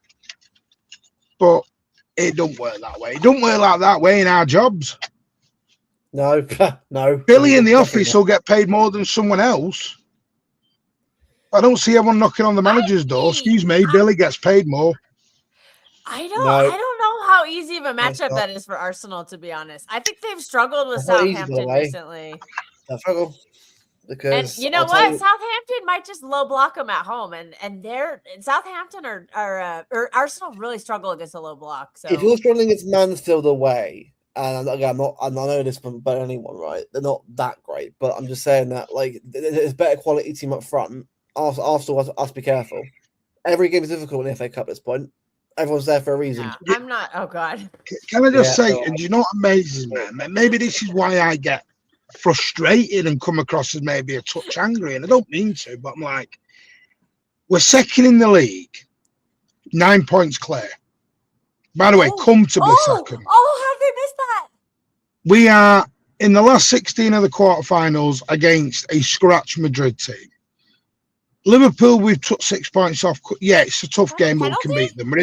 We're in the quarterfinals. We're in the final of the Carabao Cup, and we're shit. I really want to see us when we're good. Then I want to see us when we're bloody good, because I'm telling you, we'd win the sextuple. We'd do the old bloody lot by April. I think that's a penalty. How are we so shit and so and we're exactly the same as Arsenal? It is right. Have I missed something? It is right. People, it is right. Not us, right? But people are scared of losing trophies. Like, is they right? Last season, That's a penalty. Coyote just won a penalty for. People are this is a watch along now. I have it on now. I had to take a break from my gardening to jump on the stream. People are scared, man, of losing, aren't they? Yeah. They're scared of. They're scared of having the piss taken out of them. They're scared of banter. Also, people are scared of Arsenal winning the quad. I think people are legitimately worried about that. It's not going to happen. They're not going to win the quad. I agree. They're not. We're going to stop the quad in a couple of weeks. I just, maybe it's me. For me, I'm sorry. I'm excited for everything coming up. I'm more than excited. I will gladly take 2 years winning jack shit to go and dominate again for the next 5 years. And I've said this, and you know what, Luke? It's not their fault. There are some people who are so young, and again, it's just a young thing. And I don't mean it as in, oh my God, they're young. I don't mean it in that way. What I mean is that they've not seen us not win stuff. So, and it's not their fault, because again, they can't help when they were born. And for me, they're just struggling to deal with it a little bit. Yeah, that's all it is. That's all it is. But it's not their fault. They can't help when they were born. No. I just think, I'm sorry. I saw something earlier on Judge Mo, which absolutely rage baited me. I'm sat there watching a panel just slag off Pep Guardiola. I'm like, are you lot on drugs? I've got a 19-year-old talking. You would have called me a pussy. I've got a 19 or 20 or 21-year-old talking about the Fergie era. The Fergie era he only knows about because he Googled it. I'm like, come on, what are we doing? Fergie didn't spend a lot of money. City have spent. Pep's only good with money. Any manager's only good with money. Oh, I'm not going to listen to that stream, unfortunately. Yeah. Can someone name me a top manager in the world who's had no money? They'll say Jurgen Klopp, but then it's like psych. He broke the transfer. Jurgen Klopp. Yeah, I didn't realize Alisson and Van Dijk came off the bloody fields of Liverpool's. What we doing here? Yeah. It's what I mean. People are just. No, they'll say Jose Mourinho's Porto team. Yeah. And like Formula said, we won the treble by beating RB Leipzig, Real Madrid, Bayern Munich, and Inter Milan. Ooh, I just clocked something. I went to that Champions League game against RB Leipzig, and we went on to win the Champions League. So I really hope that this schedule fixture gets confirmed soon. So I need to get to the Etihad for a game, and then we'll win whatever that is. The trouble is, people go, the Premier League. say you beat Real Madrid, they go, oh, we might get Bayern Munich. So what? If you want to win the Champions League, you need to ban Steve. You got to beat them. You need to ban Steve Black for that comment. You and Steve Black just need to get a room. Get a room and get the tension out between the pair of you now. Let's get the tension gone with.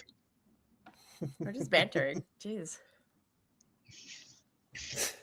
The tension is clear to see. No, I just listen. it I with a think knife. it's fair. I think it's fair for me. I think is. people are scared of being bantered, scared Yeah. of Arsenal winning. So, listen, I've seen Arsenal win doubles. I've seen Arsenal in Champions League final. I know not a lot of Arsenal fans have. I understand that, but I have. I've seen Robert Perez, Freddie Ljungberg, Dennis Bergkamp, Thierry Henry. That was a team that I Not- applauded They off. didn't win the Champions League. Do you know what I mean? I applauded them off at half Savinho. time. Oh, do we Savinho. have to do this? Savinho. Stop calling him numbers. Savinho. Honestly, I'm not having it. Adam's winding you up. He's winding people up, and I'm starting to figure when people are winding up now. Yeah. No, it's fair. Coffee at And- like midnight. Is that weird time? Oh my! I'm all thrown off. You mean 9 o'clock? Is it? 9 o'clock. Oh, it's 9:30. Okay, sorry. No, Yeah, we had our I am time changed. no, and I'm all banned. discombobulated. I'm banned from alcohol, aren't I? So Not me. That's good. My one beer. You know. Oh, she's getting wasted. listen, if you had One your beer. skull drilled into you, you'd be banned of alcohol as well. I'd be high on the morphine. I wouldn't want any booze. I'd say, give me the morphine. Hey, I've been on morphine for 4 years. Not wrong with it. There you go. It wears off after a bit. Sorry, I'm just outing myself as an opium king. It's all right. Oh, is morphine from opioids? I can't do it then. Yeah, Opioids make yeah, me yeah, violently ill. I'm on cocodamol and morphine. Now I'm on tramadol. I don't Yeah, know what it I've is got there. spinal stenosis. Yeah, got I have spinal heard now. stenosis. So So yeah, I've fun and just decided if I'm ever in pain, that's when I'll start smoking weed.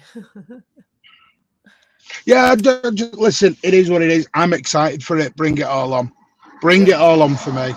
I think And City there's nothing thrive. we can do about it. The schedule's set. The draw was made. It Bring is, it on. you know, it is, Bring and it like I on. said earlier, this is good experience for players who need that experience. Like Nico O'Reilly needs to be challenged in these kind of games because I think he's the future of this club. Give him this experience Spot now. on. So next season, You'll when he you'll faces never the know same- otherwise. Yeah. Yeah, You won't next know whether season they when are he good enough faces down it, the and road. maybe we're better. You know, Yeah. next season when he faces it, he won't be scared. Honestly, although to be frank, I don't think he's scared of anything. That guy just looks so cool as a cucumber at all times. But even players like Mateus Nunes, you know, he hasn't necessarily like done a lot of. You know, he's not been to a lot of cup. I think he's only been to the one final last season with us, or 2 seasons at the FA Cup, like, and he didn't play a lot of those games. So give him that experience. Ryan Turkey needs this kind of experience. So yeah, this is just foundational building, and like I said, we're building the next generation of this club, and this is the kind of stuff that gives them makes them better. I'm not laughing at you. I'm laughing at Adam Quinn because he's trying to rage bait me now. Oh, did he do something? Martin, this is not the history channel. Adam Quinn, you are naughty boy. You are naughty boy, Adam Quinn. You know you're doing it. Hey, I've figured out the rage let's bait get, you is. know, get Ryan Turkey some experience. You know, this is how you become an experienced player. You play in these big games, these big situations, and it's just Well, at the gonna end of the benefit day, us. But Cal, Lionel Messi wasn't Lionel Messi when he first walked on a pitch. I'm it not. took Yeah, him Turkey. a time. Turkey's fine. Just give him time. Yeah. He's KDB getting was better. not KDB He's when he gotten a rocked lot up better in the since AL. the season started. I think Listen, I can believe it see or not, improvements with him. and some people in the chat remember this. Do you know David Silva in his first 18 months at City was absolutely told he was shit and couldn't score? Yeah. Do you know what he was criticised for? Not scoring. He got that goal at Blackpool, and there was an interview he did. He even said himself that woke him up because he couldn't hit a barn door. David Silva could not hit a barn door. He was awful at it. And then he got that goal against Blackpool, and it just woke him up. It made him go, oh, right, okay, I can actually do this. And David Silva wasn't scoring a lot of goals. It just, it takes time. He was just. People don't have the patience anymore. That's what it is. People don't Yeah. have the patience, sadly. Yeah, and I think. And by the way, I don't think players- that's football. I think that's society. I just think that's a societal Yeah, it thing is. now. And you can tell they're like players have improved this season. Like I think Turkey's been is better than he was to start the season. I think Husanov has gotten better. I think Nico O'Reilly has gotten better. I think Nico Gonzalez has gotten better too. So these are all younger players, and you want to see them improve. And I think we have. So that's good. That's a good. The only one who didn't ever improve was Alexander Kolarov. And Calvin. Oh yeah. By the way, our mutual friend Cal came out with the best line I ever heard on that show earlier. Pep Guardiola forced company out. What? That was the line that eventually came out. I know who you're talking about. That's why I'm not going to listen like, to the show. You are so rage baiting. You are rage baiting everyone. It was just lie after lie after lie. Someone said that person called both of us out on El Ahoa. I didn't listen, but I heard that we both got called out for that. I figured out this YouTube game now. It's now say the most outlandish thing to get. That's why I didn't respond to that guy when he was trying to get me to react, and that's why I didn't respond to him. And you called me a pussy for it. Anyway, Luke, are you hoping you beat Arsenal in the next round? An agenda. Hey, if it happens, then it's good for us, isn't it? Anyway. Are you going? Are you going to go? No. I'm going to Liverpool. Come on, go and cheer them on. To be fair, if a great watch though, it'd be a great hate watch though. It'd be a great hate if Sabres do win, but I doubt it's going to add that way. I mean, if we're being real here, they should win that. But then again, I said before though, Martin, this season's been a mad one though. It's been a mad season. A lot's happened. It's one of those games that they should win, but it could be a 1-0 loss to a random 1-0 goal, and then hold on to win the game. So hopefully they win, but football's a funny old game. Well, I'm looking forward to Coventry next season. I actually want to be sent to Coventry. I don't know. Nick is. I didn't know. It's asking me. Yeah. We've never been to that new arena. I don't think we have. Arena? Nick will correct me. Is it? It's called the Rio Arena. It's called the Rio They actually call it an arena. So. I'm like, why would you call a stadium an arena? Well, it wasn't owned by Coventry for a go watch Mamma Mia at that thing they're gonna build. I saw that. Buddy. Why would you pay money? You can just listen. Honestly, whoa, right? whoa. I'm sorry, right? But we are becoming so fucking about? Disney FC. Honestly, that ground has changed massively. Got a casino underneath. Wow. Honestly, hey Jack, man, you want to hear something funny? The state I live in, Nevada, like their economy is based on gambling. You can gamble in the grocery stores and at laundromats here. Coventry. There's a laundromat right near my house. I wish I got to see Main Road, but I mean, I was 3 years old when it went down anyway. But I wished I got to see that because. Whoa, Nick, that's a comment right there.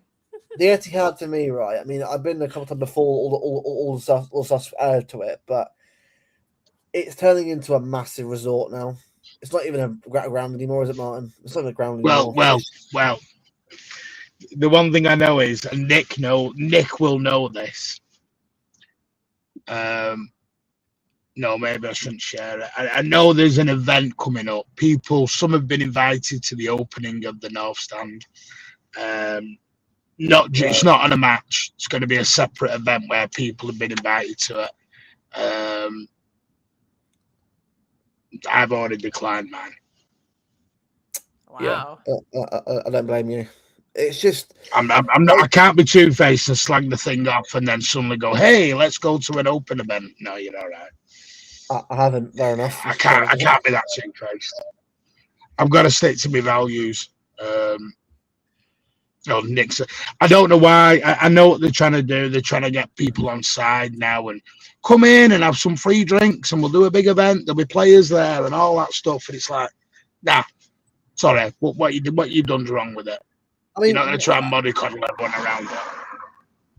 Like, I'm sorry, right, but what has this club even come to now? Like, it's just a bloody resort. Like, what is it? Is it a football club or is it a bloody Disney resort?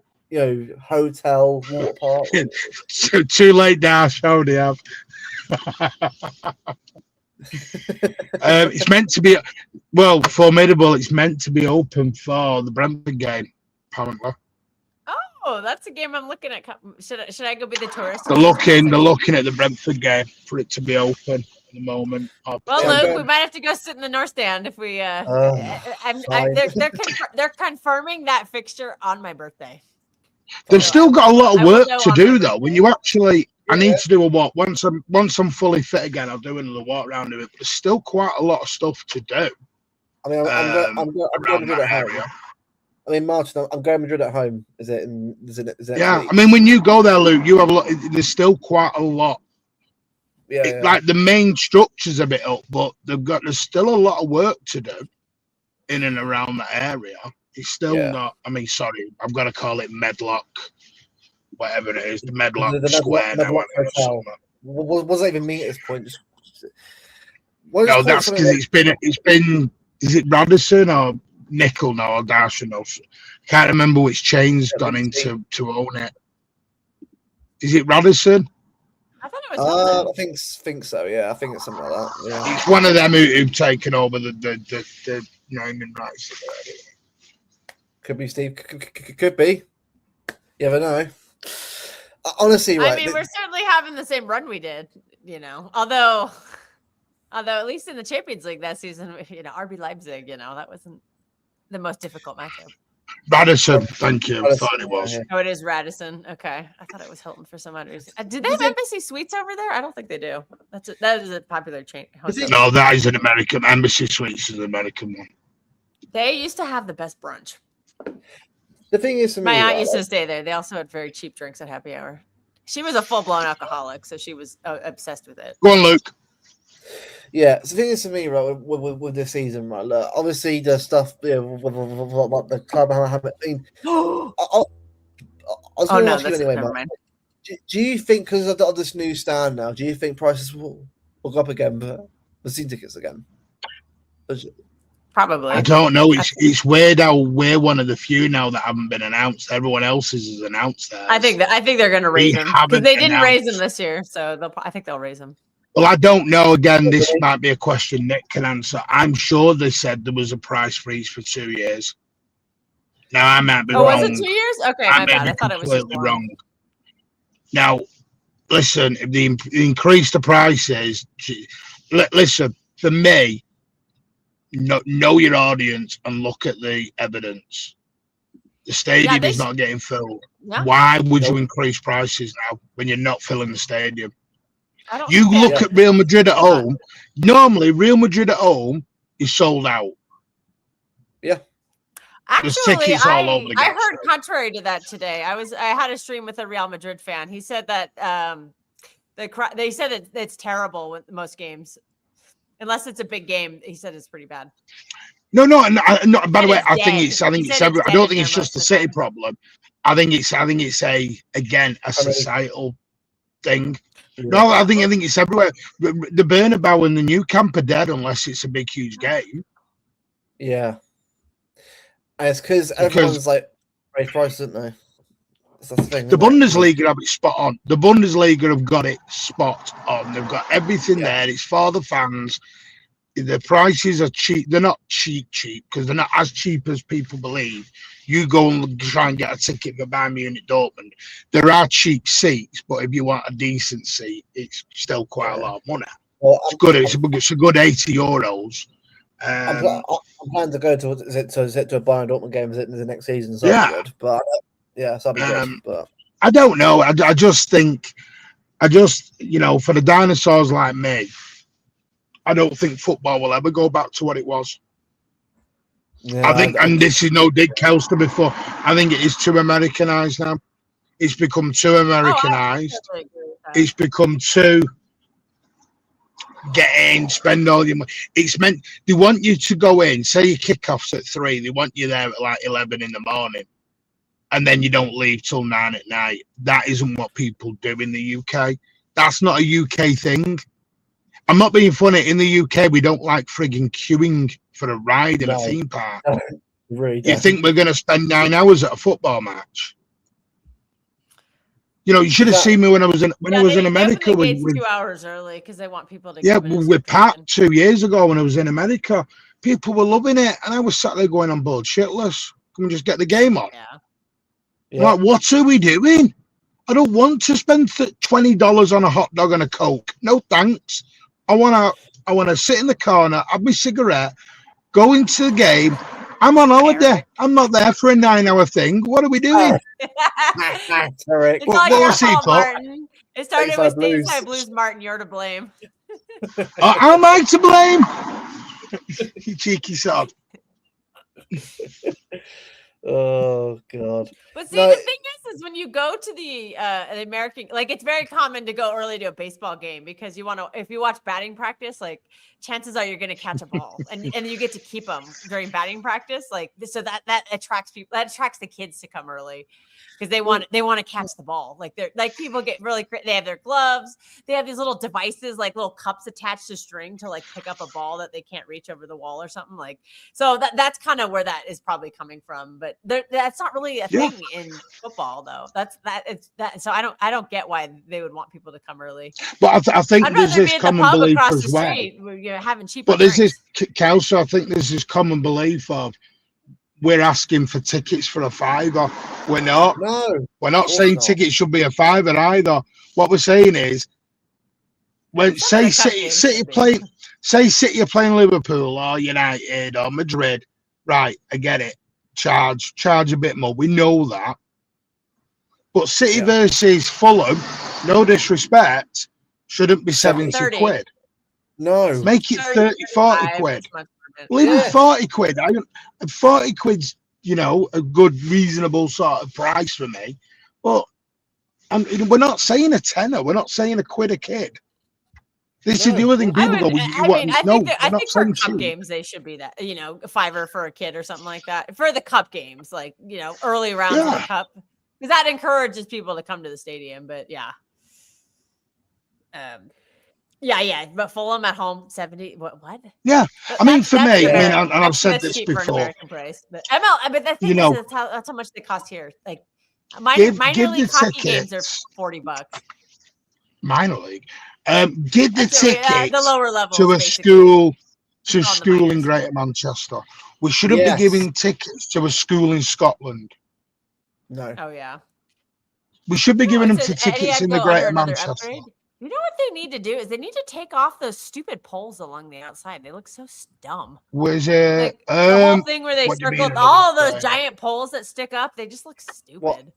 I don't think it can. I don't think it can upgrade again. I know. I'm sure it's structurally supporting, but it just looks so bad. It looks like a circus tent. I'm sorry. Exactly, Steve. Exactly. Even locals in it. The thing you do.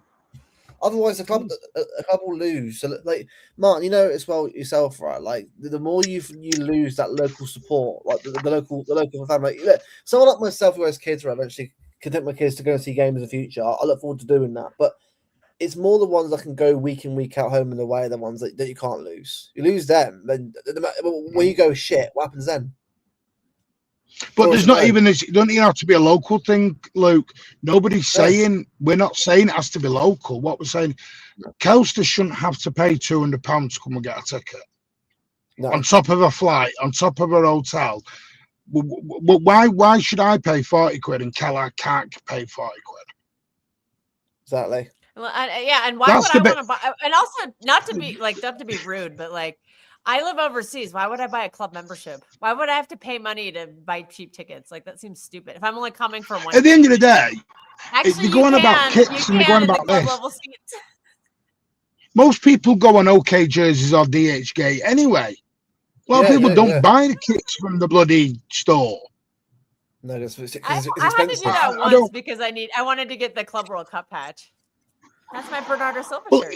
Do you know I've not they're going about? I mean, I get like the stadium tour, and the stadium tour used to be one stadium tour. Now it's your standard stadium tour. Now there's a different one. Then there's a VIP one, and there's all this different stuff.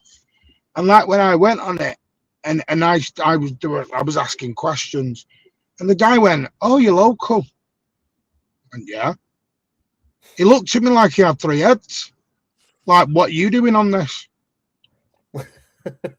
It's mad, isn't it? Right, oh, sorry, I'm not allowed. Am I bad? I went with the mate of mine who's an expat who lives in Canada. And even he said, should you not be here?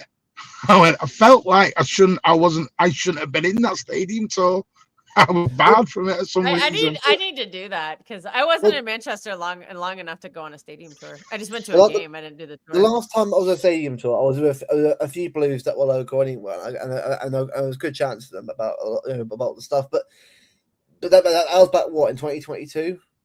So it was still a time where it was still fine still. Well, it wasn't perfect, by the way, but it was still okay. It was still what the club still was. But I think since 2023, Martin, since treble year, it has gone down the shitter in regards to the treble changed us. Yeah, the treble changed us. I'm not. Listen, I'm not.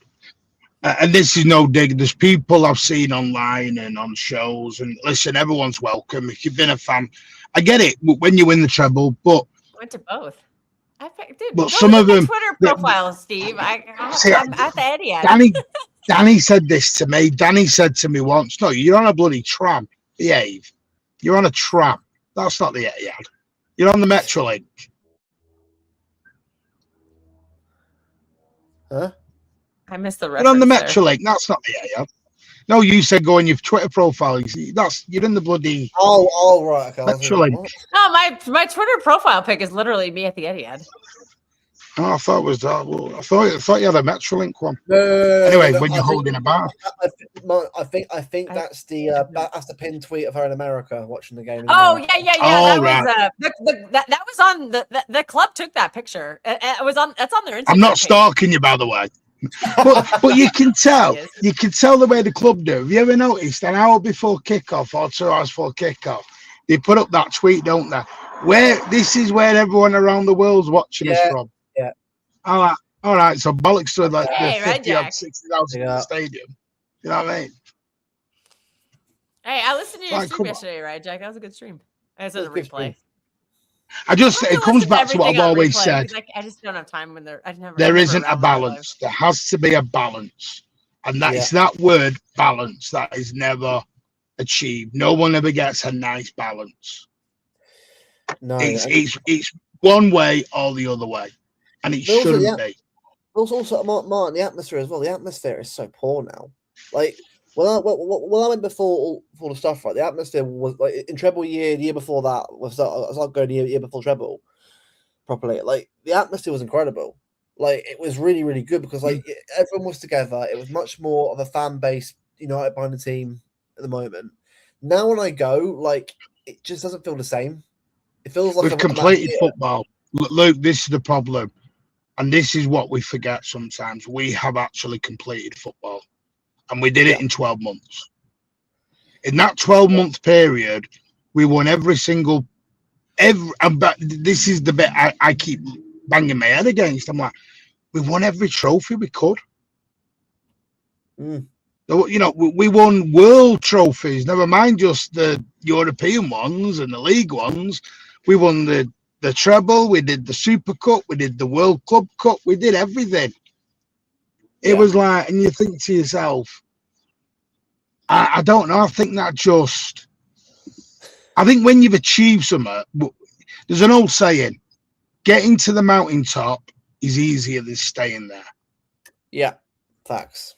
When you are at the top, it is a lot harder because the problem is that becomes everyone's standards. Here you go. Standards become everyone. And to me, it's like someone said to me the other day, Caldoon said that we should win the league. I don't want Caldoon coming on TV saying top 4. I want the owner to say, I want to win the league. Yeah. If Caldoon comes out and goes, you know what, we're happy if we finish in the top 5. What do you want him to say? Exactly. I don't. This is the thing that gets me. I'm not being funny. Francis Lee told us. Kevin Keegan told us we were going to be in Europe and we were going to go and demolish it all. But we weren't. Francis Lee said we were building the Kipaks to usher in a new era at Manchester City. We didn't realise it was in the doldrums of English football, like. So he kind of was right in a way. He kind of did usher in a new era, just a shit one. But this is the thing, that's just PR. It's PR spin. Yeah. I don't want Arsenal board that come out and go, you know what? I mean, they even asked the Arsenal board, whatever his name was, that Brazilian fella, not Edu, the other one. He's Spanish, but whoever he is, the new guy they got. And even he said top four's our target. Alberta. The Berta, Yeah, I think. top four's our target. Piss off. What? You've won nothing. You need trophies, you pricks. You need trophies. You know. I'm like, come on. I just think it's hard. And it is what it is. I don't know. Maybe I've come out my operation and I've sort of woke up a bit and calmed down a bit. I'm not going to get angry at people's opinions anymore. It is that. It's their opinions. I just wish that I just wish that I think in terms of the ground and that I wish, like you said, I wish it was fairer. I wish I'm not against that. I'm all for allowing people who want to go and see the game, like myself, who can't always go. That's great because you know that they're there for the game to back the team. Like, you know, we'll always be there when we can, home or away, when we can get tickets for it. But because again, like, you know, some can do it home and away. Some have lives sort of follows football. Like, it just is what it is. But it's the fact that it's so tourist based now. Like, I go into the ground now, right? I'm thinking of songs that Tough Town singing, trying to get involved in that. But and you look around you, it's people just on their phones. Like at a game, like you're watching a football game and you're on your phone. Listen. I do that before the game, just to put. Do you know why? I take photos and videos before the game? Again, do you know what I'm doing? And maybe this is just. I want to share that around for people who aren't there, just to see what it. You know, this is what it looks like at the minute. As soon as the game kicks off, my phone's in my pocket and don't move. I do a little bit of tweeting to wind Kelster up sometimes when the game's dead.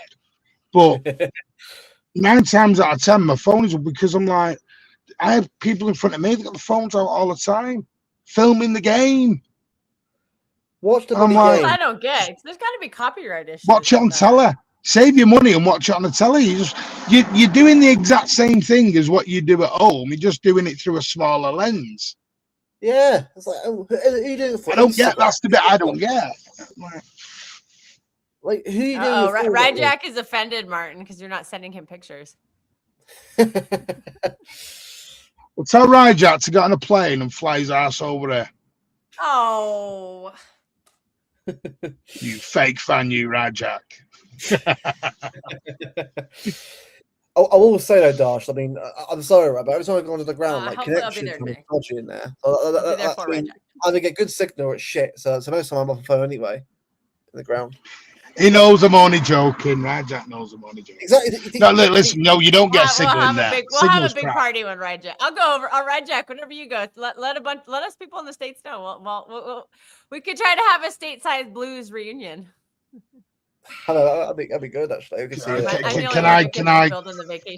Can I miss out on that?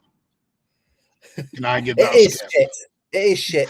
Yeah, we'll do it when Patrick comes over from Australia. Yeah, he'll fill in for you. No, you won't.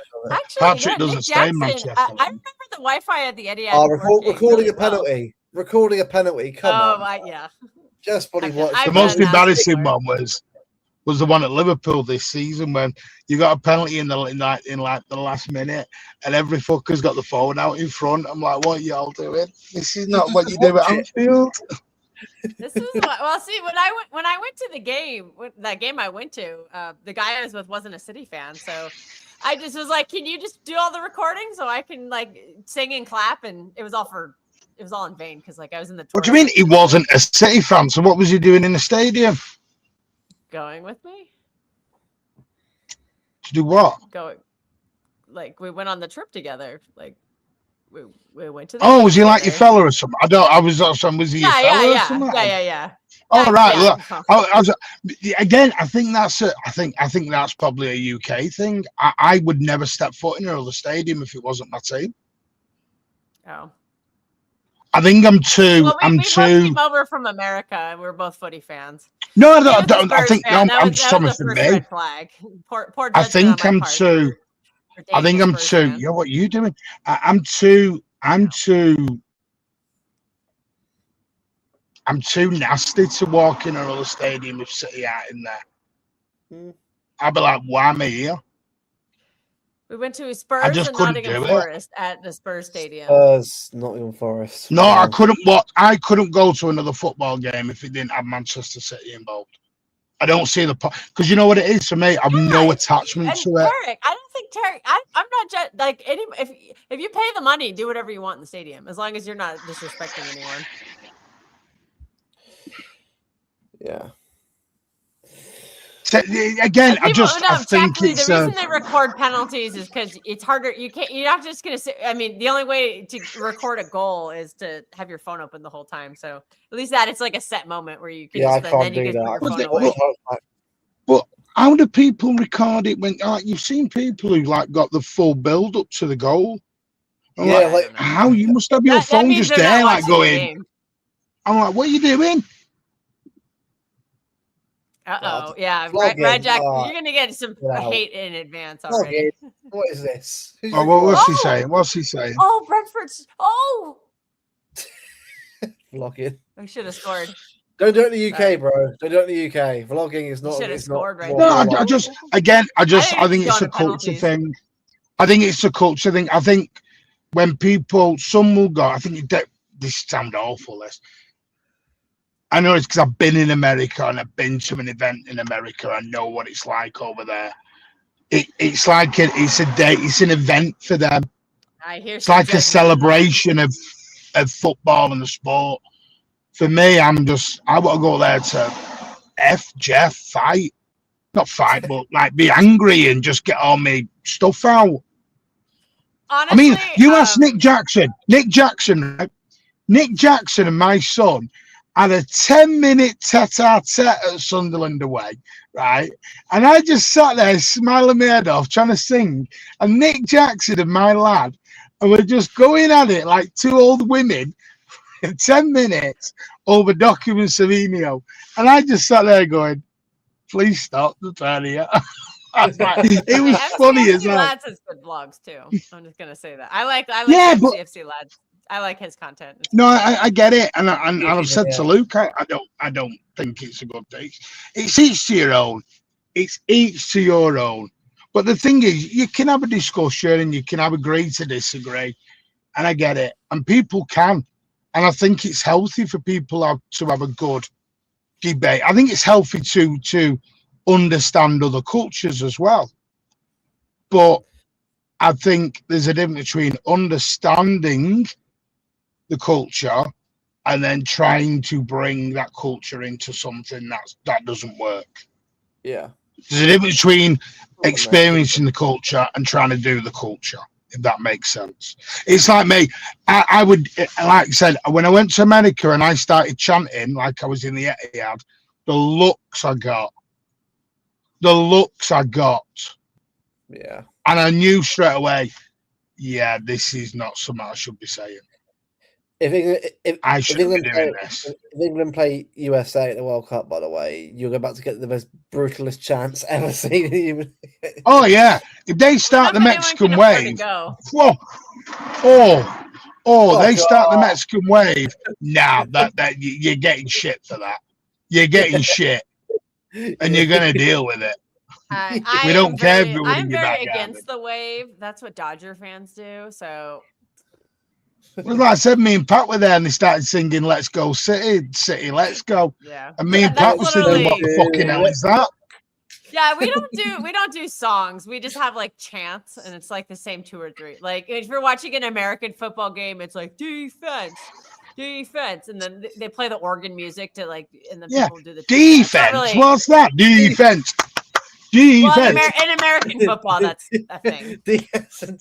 Well, you know, you get off an English fan. Yeah. You know, you get off an English fan. Pedo, file. You get something like that put back to you. You just get all that. Not saying you are, but that's the kind of chant you get put back. We don't call it the Mexican wave. We call it the wave. And like I said, that's what Dodger fans do. So I think this was the England fans. This is England fans who called Rooney a granny shagger. They were asking David Beckham, does Victoria Beckham take it up the arse? Yeah. Listen, this is the kind of chance we give, and it's like, come on, you're gonna go with it. You know what I mean?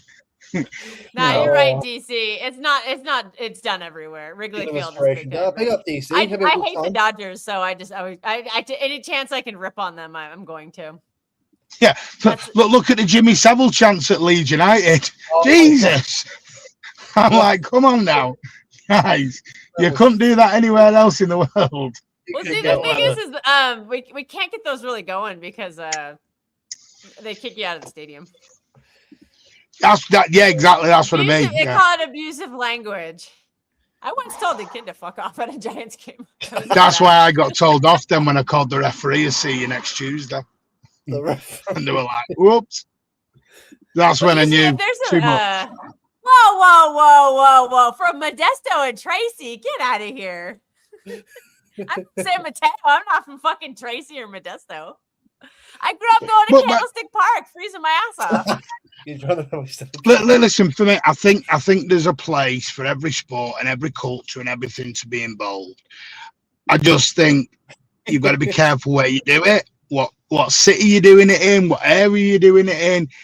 And listen, I think you've got to have an open mind. If you come to some games, you just don't be, don't get offended too easily. It's like I went to watch Manchester Storm when it was the 9X, and it worked for a few years, and then it just died a death because they just couldn't get the audience in.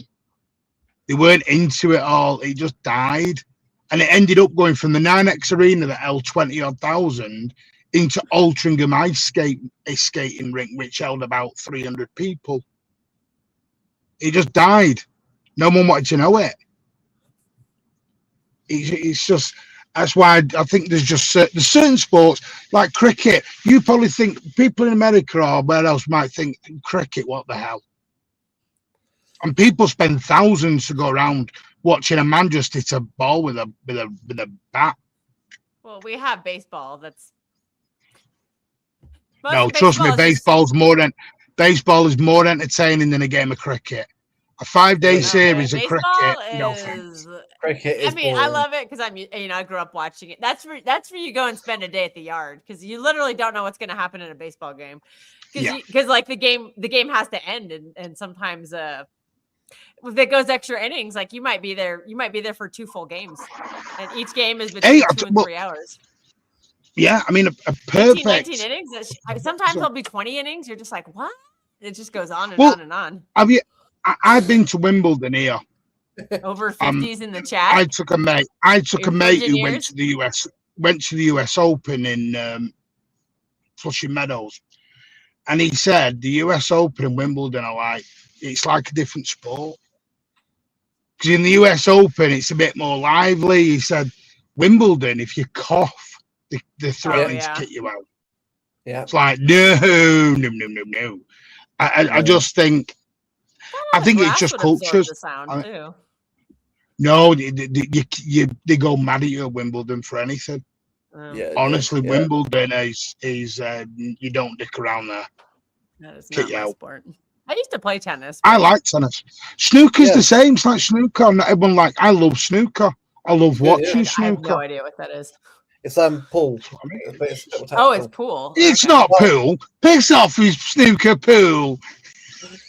Insult. We probably have it here. I just don't know. No, did you just say pool snooker? No.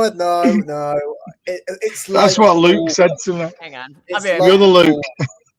Yeah, it's like pool, but more tactical. Yeah, more tactical. That's what I love snooker. I think snooker's amazing. But no, like I said, I'm excited for it. I'm excited for the next few weeks.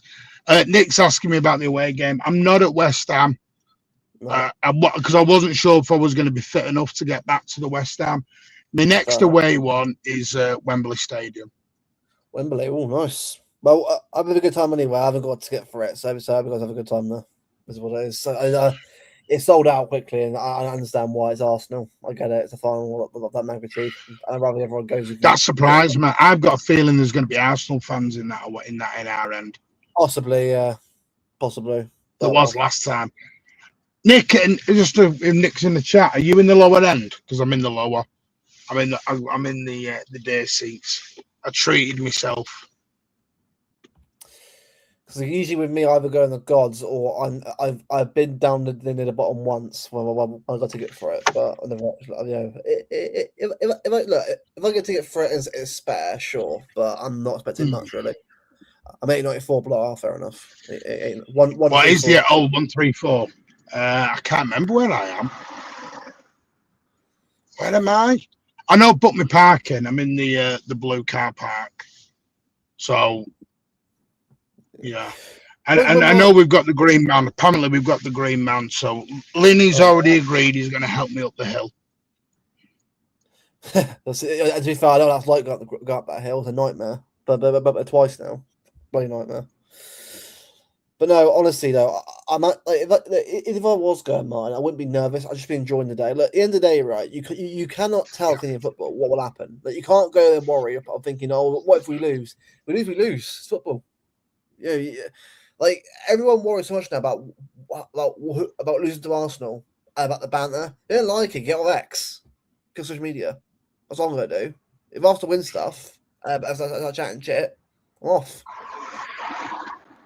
It's simple, isn't it? Like, people nowadays, right, obsess so much about being bantered, right? Like, I'm sorry, but growing up at school, it's all about being bantered.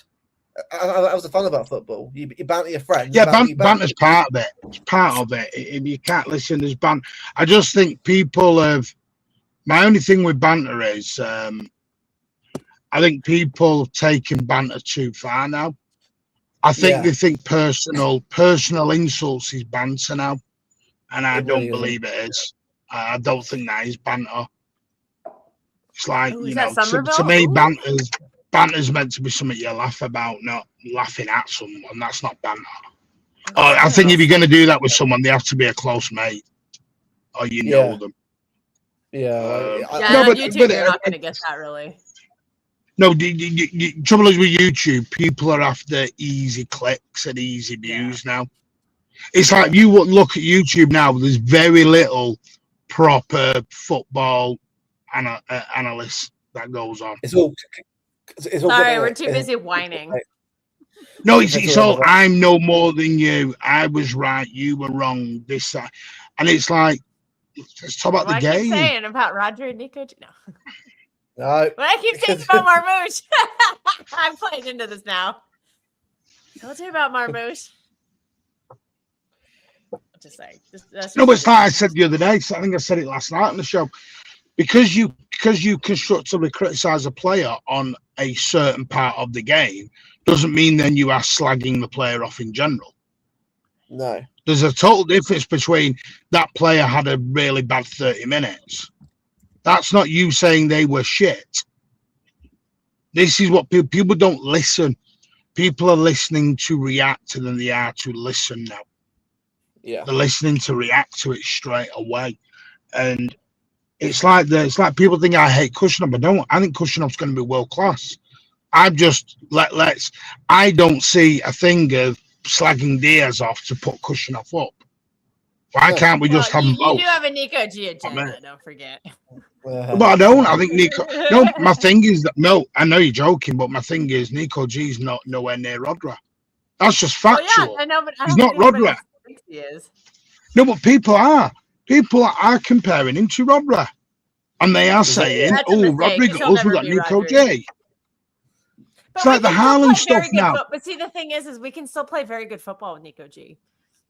No, but it's like the other day. So the other day, it doesn't mean he's useless. The other day against Newcastle and Cal, we played wing play football, and it was lovely and it was exciting. Now everyone, but instead of going right in that game, that system and that players suited that game. What they do is they go right. We should play wingers, and that's the way we should play all the time now. And it's like the long ball stuff. Long ball only works if your opposition sets you up to do that. If they sit really low in a low block and you start long balling it, well, 9 times out of 10, the ball's going out of play. So why would you do long ball? Yeah, exactly. Because you're just giving the ball back to them. a team has to come out and be brave against you to play transitional football. But also, That attack. Martin, This is what I mean. People got. I don't know. I think it's just laziness. People just don't understand it, or it's lazy. well, Martin, mate, I said before, right? They're different keys, different locks. Every game is different. Different lot, to every exactly. game. Spot on. So, how we are against Madrid will probably different how we are against Newcastle. How we are against West Ham, different how we are against Madrid. But we gotta be. You can't be the same way all the time, because otherwise you get otherwise you get found out. You have to find the different way around sometimes. So, I'm not saying Yeah, of course. I'm not saying it'll be a different team every game. I'm sure there'll be a main team that he sticks with, but I imagine there'll be a few tweaks here and there to adjust it to how we're playing and who we're up against. All you had to see, Luke, was that bench. That bench was rested for Madrid. Yep, facts. They were. That's fine. Yeah, People ain't gonna like this. And they played 99% of that bench are playing on Wednesday. They're playing on Wednesday, whether they like it or not. It didn't matter what they perform like. Yeah, it doesn't matter. Savinho could have scored a hat trick. Doesn't mean he's starting against Madrid. That's actually a debate, though. Some people are like, should Savinho start? I'm like, No, but all right then. But Kel, this was the problem with Riyad Mahrez. Riyad Mahrez scored an hat trick in the semi-final of an FA Cup, and he was benched in the final. Yeah, that's just the reality of it. Yeah. People want squad games. That is a squad game. That's exactly what a squad game is. Yeah, facts. That's how it is. It's tough shit. Tough shit. In the day, right? If you're on form, you play. That's how it works. If you're on the form, you play. It's like having a junior VP. If you've got a VP and then you've got a junior VP, the junior VP may do well against a company that are sort of middle. If you were going up against a billionaire conglomerate, you're bringing out your major VP for it. Yeah, exactly. Well, you are. That doesn't mean the junior VP's crap.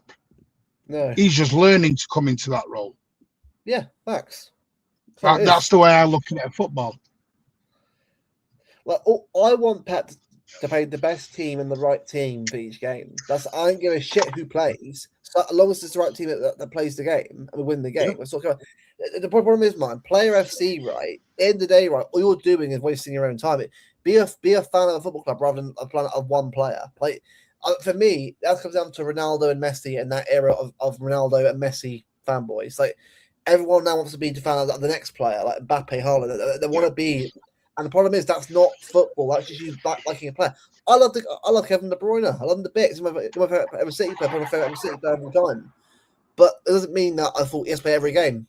Even though I knew I'm a City fan. Pep's not sat there on Twitter going, Jack3678 told me on Wednesday that I should be playing this player because of A, B, and C. Pep's thinking, who the fuck is Jack3678? That's what Pep's thinking. Yeah, Kelp says we can have an opinion, but then they go, oh, well, we can't have an opinion. Yes, she looks like a dumbass. You can have an opinion, you can have a debate, but exactly, don't think your debate or your opinion is going to have any impression on Pep Guardiola. Algerian Twitter. Pep Guardiola does not give a shit what we are all doing right now. He doesn't care. He doesn't care about any of us. No, I know what they are, Nick. They're now Husnov fans, Uzbekistani fans. That's what they are. So, but none of these will ever meet Husnov. Husnov is not giving them a signed shirt because they backed him on Twitter. Exactly. I think people feel as though they back. It's just back everyone. Back them all. I'm sorry, that's happy clapper. I know. Back them all. Kelstop, back Bernardo till the day he leaves the football club. That's your challenge now for the rest of the season. Back Bernardo till he leaves. Try it. You may like it. Challenge not accepted. Oh, for gosh. So shameless. Kel's the only City fan who thinks Bernardo's had a bad season, you know. She's like on this island on her own and Bernardo hates. When did I ever say that? You're all right, not bad season. No. You know what you're doing is you're going back to this conversation we had on Stateside Blues when I disagreed that he'd been one of our best players, but I never said he had a bad season. I just think a lot of Blues think he has though. Well, okay, that's fine. I still think you're on an island on your own on that. No, kiss, of course That's it is. I okay. still think you have the I don't island on care. your own. That's fine. You That's can fine. wave at Daniele. You and Daniele can wave at each other on your islands. Mine's gonna be the better island because I only go to the best. You're the Bernardo's not great. He's on the Pep Out Island, and you can both Again, wave I at each never other. said he was having a bad season. I just thought other players were having better seasons than him. They're not the Oh no, same no, thing. I think he's in our top 5. I think he's in our top 5 players And of the I season. personally disagree 100%. with that, but that's okay. We have Well, different just out of opinions. interest, who have you got above him? No, it's fine. I get it. Who have you got above him now? Holland, I think. Let's see, Holland, Donnarumma. Donnarumma's definitely one of my Yeah, top 5. Donnarumma. Yeah, I agree with that. I think Haaland, don't. I think Ryan Turkey has been vital to our team. I think Jeremy Doku has stepped up quite a bit. I think Mateus Nunes. That's somebody I never thought I would say. Mateus Nunes has been outstanding. I think Vardiol, when he was playing, was doing very well with our build-up play. I think Diaz has been a very good player this season. So did you just say so? And I think so, Nico Gonzalez has made a big impact on this team as well. He's not playing anymore, but I think I'm going to say something that's going to shut you now. Bernardo Silva's has had a better season than Haaland and Doku this year. Well, By country without mile. Erling Haaland's goals, we would not be in title race. So No. Well, all right then. So without Phil Foden's goals and assists, we're not in this race because he's second top goal scorer. yeah, Foden, exactly. Yeah, Foden had. I think when we were playing that style, we were in November, December. That's when Foden was cooking. That's when Turkey was cooking, and Haaland was enjoying his football. And Doku was amazing in that. And Foden was too. Foden was when Foden and Turkey were playing together, it was so good. And I'm hoping. We'll see short next opinion. season. We'll see. I want it to be. I want Short to go back to that opinion. next season. You're entitled to it. You're entitled to it. I think Bernardo Silva's had such an impactful performance on this team this season. And do you know what it is with me with Bernardo? I don't think we'll realise what Bernardo brings until Bernardo ain't here. Nope. Some point next season, I promise you, the line is going to come out, I wish we had Bernardo. I hope, somebody will say it. From a lot of people. I don't think we have got nobody like Bernardo in our team. We've got nobody like Bernardo in our team. No. His passion and love, by the way. Oh, this is going to penalties. Wow. It's second to none, by the way. Like he's. I'll put it this way. Can you name me a bigger shithouse in our team other than Bernardo? No. But Rodri's a decent one, but he's not really a shousery. Bernardo Silva is the kind of guy who's in the corner who'll kick someone in the bollocks without the referee looking. That's the shithouser that we need, the dark arts, for me. Hey, bring back Fernandinho to teach him everybody the dark arts. Roger used to And do for it. me, Maybe Roger will do it next season when he's trusts his body a little bit more. I think Bernardo Silva. Do you know the trouble is with Bernardo Silva? Because he doesn't do anything flary. Everything's very simple. And the simple stuff gets lost by a lot of people. This is a good point from Ryjack.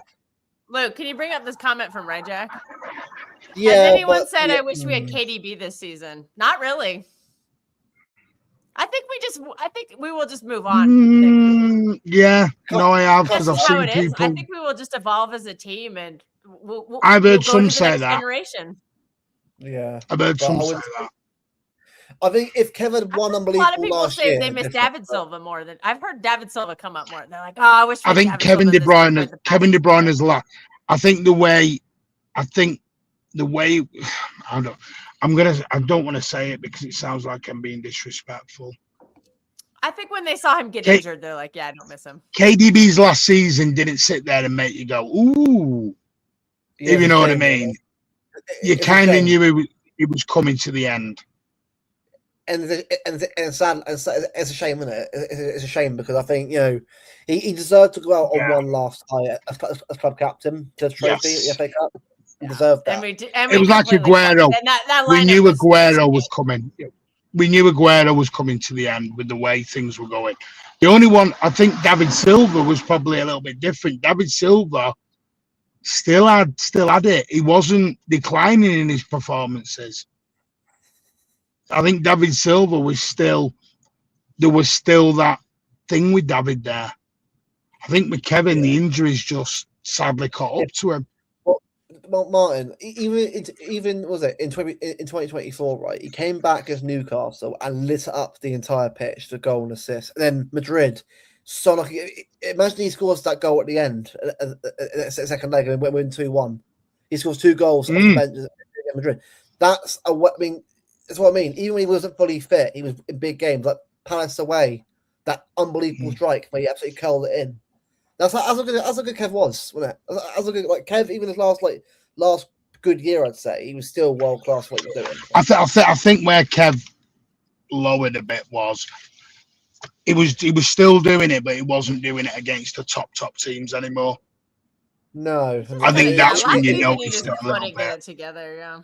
No, and it was a shame. And for me, I can't split Kevin and David together. They're like 1A, 1B, 1A or 1AA. I just can't split them. Yeah. I wasn't fortunate I'm the enough. same way. I'm the same way. I'm not old enough to have seen Colin Bell, so I don't know. Yeah. I mean, I liked City before we signed David Silva, but David Silva is why I fell in love with the club. He made me fall in love. But I mean, I liked him before that, but he was the one who really got me into that. And yeah. When someone says that one's way better than the other, I'm like, no. Like, Silva was not way better than Silva. De Bruyne was not way better than the other. They were both good at different things. So Silva was a better controller. De Bruyne was a match winner. That's how. And for me, the best you saw, right, was both together. The one controlling the play, and sometimes Kev passed to David Silva for goals. Remember that? The amount of times that Kev assisted David Silva in the Centurion year, and vice versa. They're both like it was incredible how both of them together just sort of like linked up beautifully, and that's like one of the best. That's why I'm grateful to have watched them two live a few times. Like that connection down the pitch was. Oh, Martin, you're mute, by the way. You're mute. You're on mute. Uh-oh. Yeah, I just realised. We're never getting KDB and David Silva together ever again. No, that ilk. No. It's never. And this is what I mean with let's let Cherky grow into the squad and get better before we do the comparisons of David or KDB. I mean, the only one I've ever got my major one is King Clancy. That's just because he was my shining light in a dark time. He was my only shining light, and then there was Benabia and there was Berkovic who were awesome as well to watch. That's someone who I don't think gets talked about enough from a City point of view is Isle Berkovic. I think he goes really under the radar with a lot of Blues, but Isle Berkovic was one hell of a footballer. He was, one hell of a footballer. I think because he did a lot of it in the lower end of the leagues, I think people dismiss it. But he was some footballer. Ali Benabia, imagine if we got Ali Benabia 5 years beforehand. Imagine we got Ali Benabia when he was at PSG, and you're like, oof. Well, that's why for me, like, because obviously during lockdown, I watched back quite a few players that I knew about, and I got to watch King Clancy quite a lot, obviously, and Benabia and that, and I was like, I was so impressed with what I saw, because look, you can't have when you're born, but you can appreciate what came before and appreciate what the players they were. I think, you know what, but I've got my own players that I've loved, that like you have when you growing up, same with me growing up, and sure when my own kids growing up, our players like growing up. I mean, everyone's for me, it's that Brian Orton team. Even though we were crap, that Brian Orton team brought me so many good moments because that was exciting. Peter Beagra, Nicky Summerbet, Uwe Rosler, Stevie Lomas, Gary Flitcroft, Uwe Rosler, Paul Walsh, Niall Quinn. That was a team that you got off your backside and you stood up for, because even when we had David Rocastle for a short spell, there was a player we had only very shortly was Maurizio Gaudino. He used to be I won't tell you what his side project was, but he could get his way into a second-hand BMW. Let's put it that way. But Gaudino was a player. Mark Vivian Foe. My God, if we, the tragic circumstances that are coming about with him.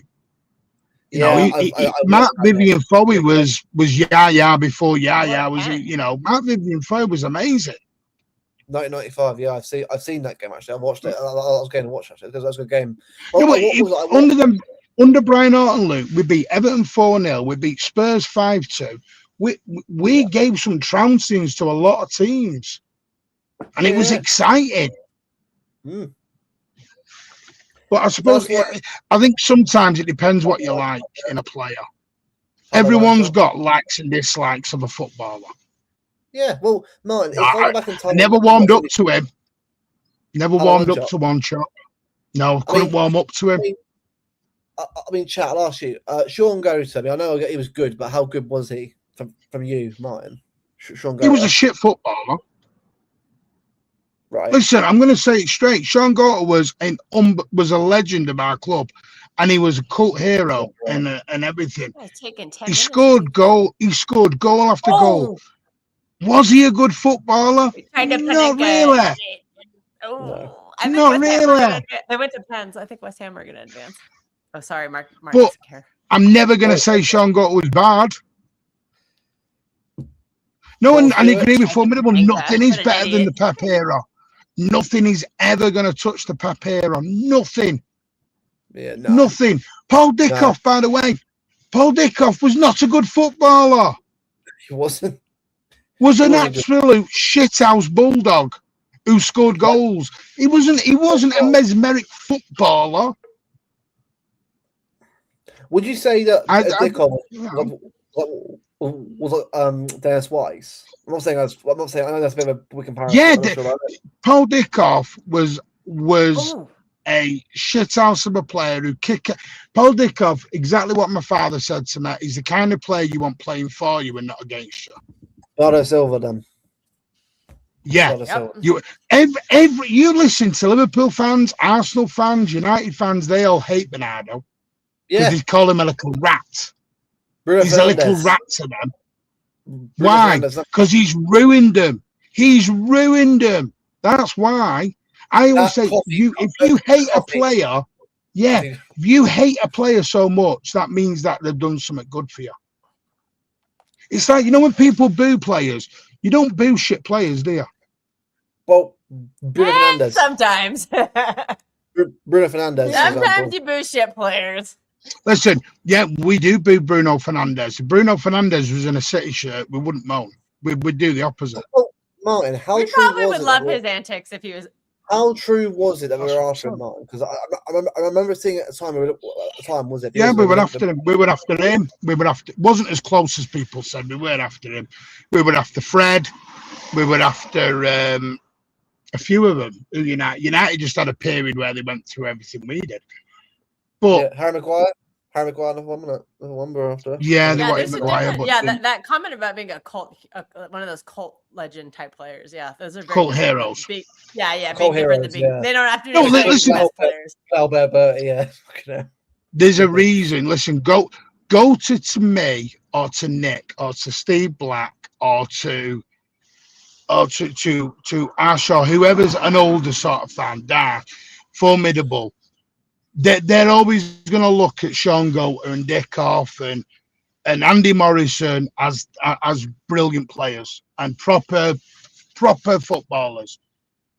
But someone who's like 20 will look around and go, "Who the fuck was Sean Goater?"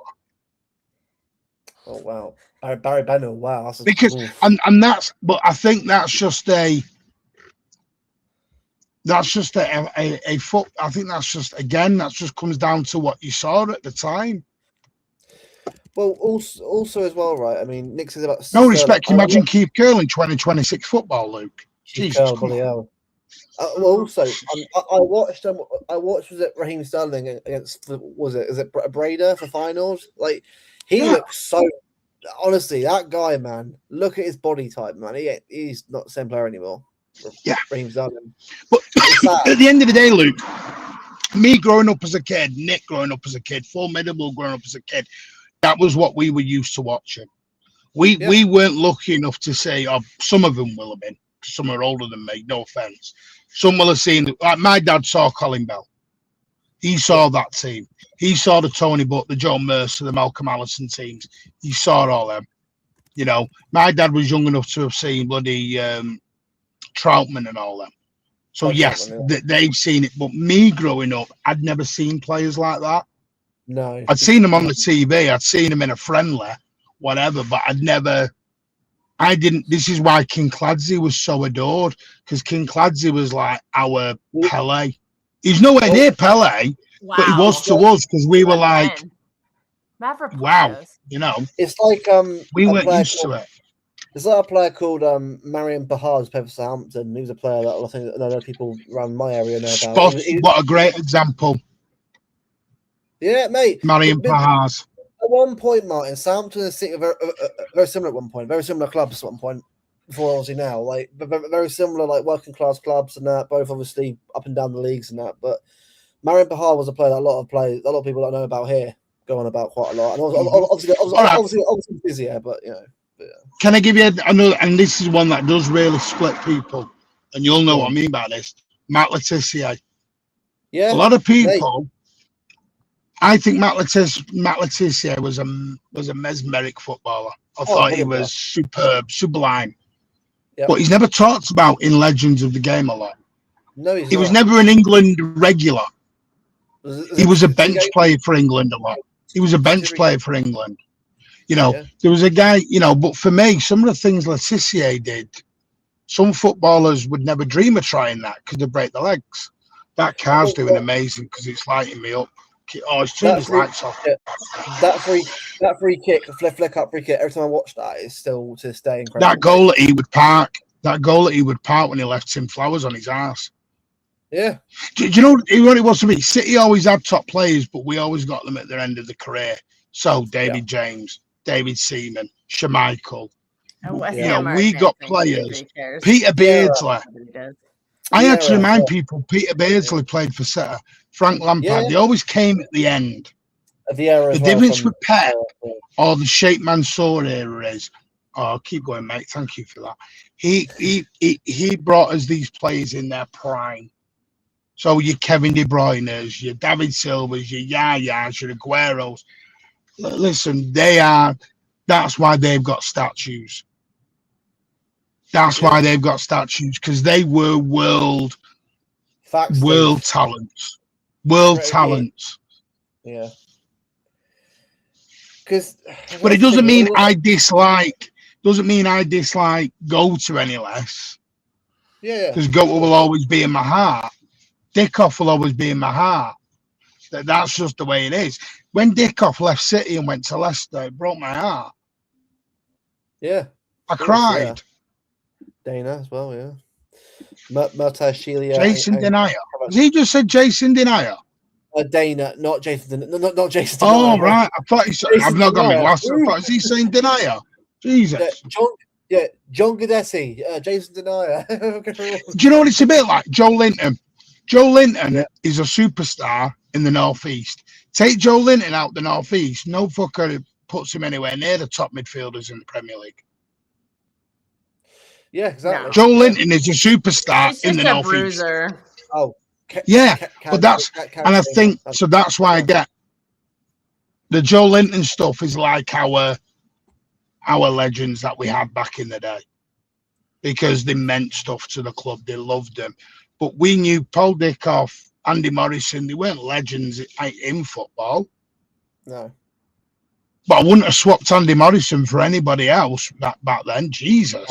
Andy Morrison, yeah. Well, see, I actually watched a lot of that season, obviously up towards Gillingham. I tried to watch a lot of the games where I could. And Andy Morrison was a great captain. He was a great defender. Yeah, and that's the thing, like, you know, obviously, I've got the actual. I've got the kit, obviously, from that final, obviously, here still, because it's a great kit. Obviously, the new one, but the old one for me is more preferable, because that one's obviously it's the original design. But like, you mean, like, it's stuff like that makes you appreciate just how far the club has come. I mean, obviously, I've got quite a few retro kits now. You know, obviously, that I'm sort of collecting on that, and it's just. Without the years, obviously, you see Martin, I'm saying your dad's singing that, obviously, and my dad's mate is singing, obviously, in the 60s and 70s. Like, you appreciate like how far the club has come, and that's why it doesn't matter where you're born, you learn about it and appreciate it. That's why it's good to sort of have that. Some don't want to learn about it, and I get it, and each to their own. I'm not going to dog any. I'm not going to dog people who haven't, because listen, you can't help when you were born. I respect their views. I wish them to respect my views, and we don't have to agree, and that's okay. That's okay not to agree. When you don't agree, that's okay. It's not a bad thing not to agree. Yeah, of Just course. don't fall out over it. Yeah. But no, I mean, I'm going to jump into it, but I'm excited. I can't wait for the game on Wednesday. Yeah. I genuinely believe, I do believe. Listen, people will say I'm being a bit shithouser here and I'm being a bit scared, but it would come out with anything, draw or win, I'm happy with. I'll be over the moon with a win. I'll take a draw and slap them at the Etihad. I'll take a draw and slap them up at the Etihad for me. I've said 2-1. I've a 2-1 after 1-1. It'll be. I think it'll be one of them games where it's scrappy. Joe, what? Control it, see it out. That's what I'll say. But just do you know what it is to me? I don't want to. I've seen a lot of very confident Blues, like really confident, like real. Like we're going. I get Real Madrid have got a lot of injuries, a lot of players out. I hear it, but it's still Real Madrid. It's still Real Madrid away. Just go there. I want to respect. I'm still going to respect that badge in that place, and so I'm. I don't think we'll lose on Wednesday. I'll put it that way. I don't think we'll lose. I think we'll be all right. Don't think we'll lose.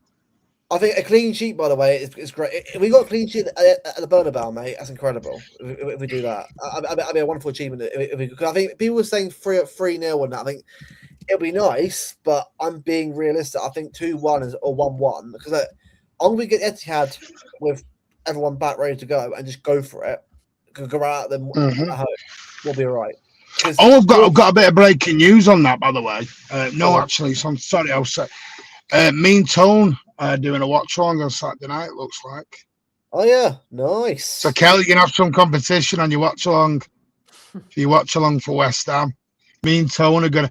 We've been Tone's been asked to do because we may not do Friday. We may move the 90 minutes and do the watch along instead on the Saturday night, and then do a little bit of something after.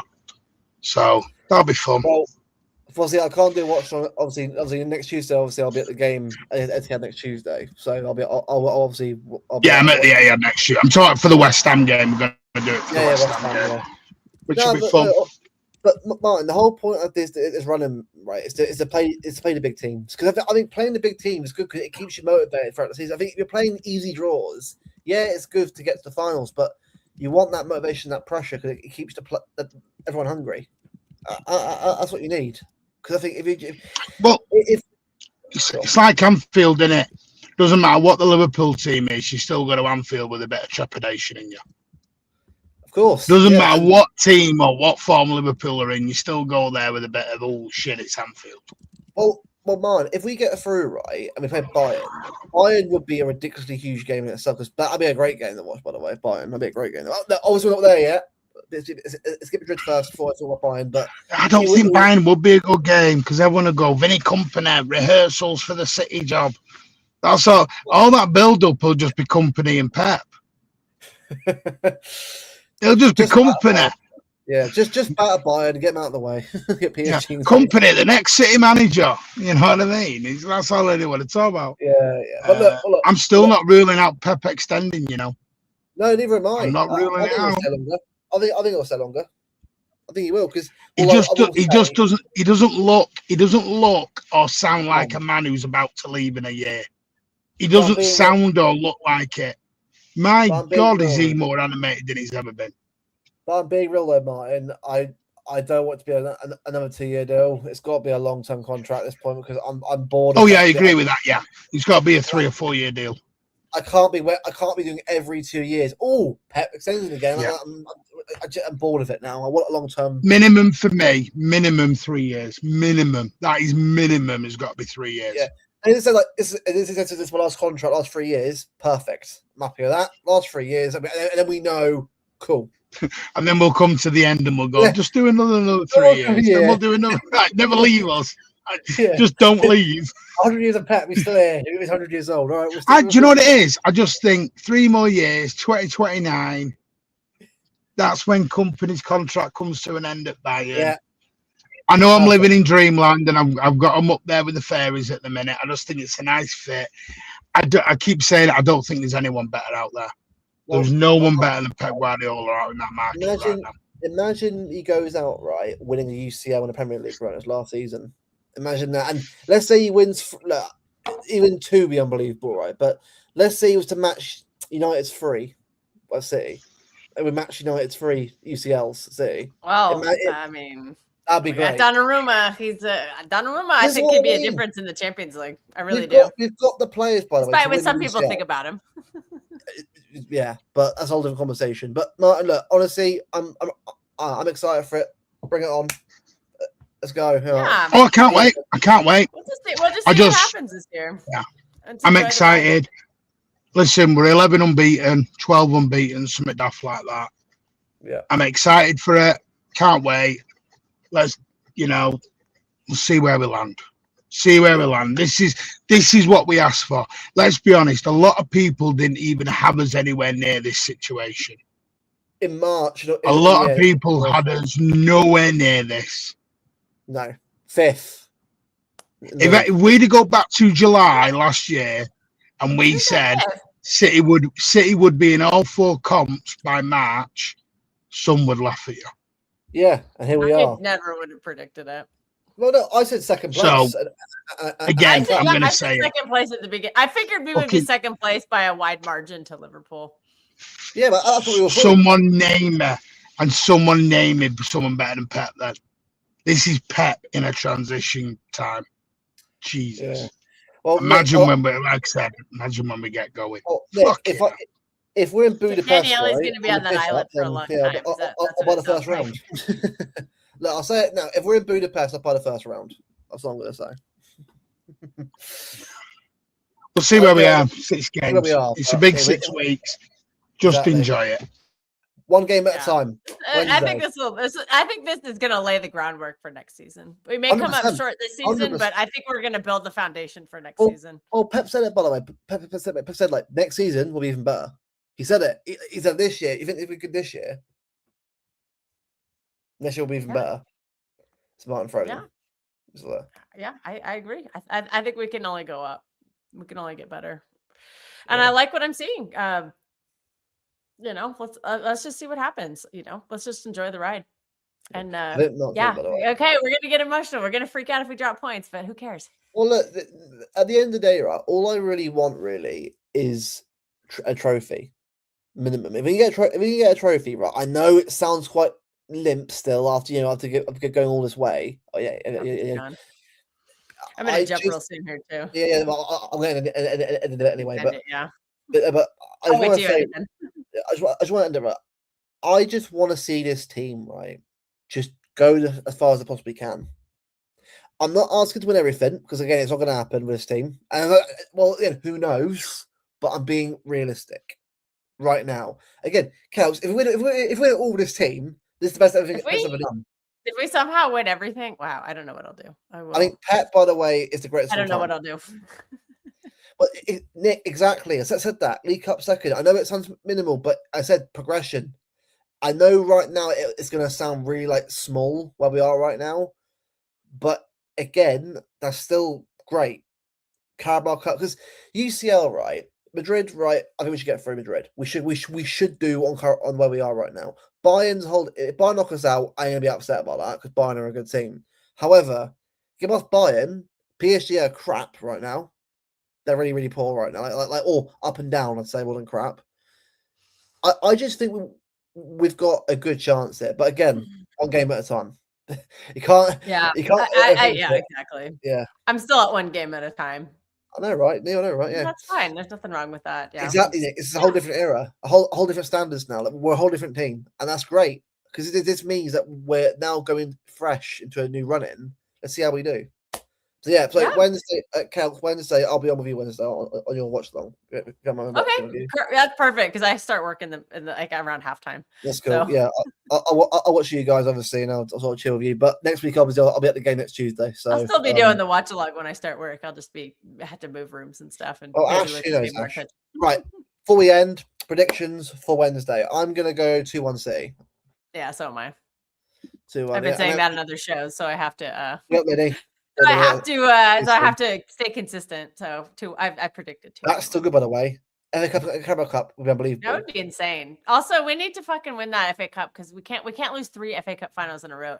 If we assume if we got to the if we get to the final, we can't lose it 3 years in a row. That would be that would be embarrassing. Right, tomorrow, 9 p.m. I know it's during the UCL games, but Bello's back on the channel tomorrow for his first show back in a few months. It's a bit more serious to begin with, but it'll get more into obviously a more of a City chat, and it's been all later on in the stream. But it's his way of properly sort of discussing things a bit more about why he's been away. And trust me, it's worth giving a listen to if you've got a bit of time. And obviously, if you can't watch it at the time, give it a listen back and sort of hear what he has to say, because he's been through quite a lot, Bevo. But yeah, he's back on. I'm not saying he's back every single stream, but he'll be definitely back a few more going forward at least, which is good. But big up Kelso for obviously being on these streams with me every Monday. It's been really, really good. Obviously, big up Martin as well. I know Martin obviously not on there. Martin, Steve, if you want to, Steve. He's like, don't send it to Cal, send it to me instead. Well, Steve, want to come on, Steve, in the future? Let me know. Yeah, exactly. It's good to have him back. He's back on soon anyway. Obviously, you've seen the tweet, Nick. Anyway, obviously they tweeted out. So yeah. Big up you guys for obviously tuning in. Smash likes up as well. We haven't really. I think we're about, is it 5 or 30 likes now? I think so. If you get at least 30 likes, end of it, I think that'd be great. And obviously, subscribe if you're new as well. Very much appreciated. So, show tomorrow on Wednesday. I'm with Calx to watch the game and probably watch along. Okay, the scream along. Thursday I'm on with Alf, probably you as well, and probably on with Martin as well. I'm busy all week. I'm here all week, every week. So yeah. Big up, guys. We'll see you guys tomorrow for another show tomorrow with Bevo. He's back tomorrow. See you guys. Have a good rest of your evening. Oh, Martin's back on. Hold on. No, Martin's back on. I know, sorry, my phone kicked me out. My phone kicked me out. Oh. That's right. It's okay. I wrap up the stream. No, you are. I didn't wait to think that I just dropped. My phone came up with overheating and dropped. It's all good, mate. It's fine. I was just about to end the stream anyway. But thank you for coming on, mate, as always. No, worry. Just smash the like, hit the thing. I hope Bebo's all right, and I hope he's, be good to see him back. Well, he's back tomorrow, mate. He's back tomorrow on the show tomorrow. So that is confirmed and locked in. So it is on tomorrow. Oh, yeah. Well, can I just plug Blues Down Under 10 a.m. Yep. Come and give it a watch. We're doing the Madrid preview, so Blues Down Under 10 a.m. in the morning, and then obviously we'll do post match on Wednesday with a bunch of Yanks who talk a lot of waffle. I'm on a joke. So yeah. Well, one of them does not. This one. If he does, and then Thursday we are doing the City Hate is a Disease. So yay! That'll be fun. That will be fun. Anyway, big up everyone for tuning in. Subscribe if you're new. Leave a like if you're new. Subscribe to obviously True City website anyway. But big up guys for tuning in. See you tomorrow for another show. Come on, City Wednesday. Let's go. Come on. Come on today.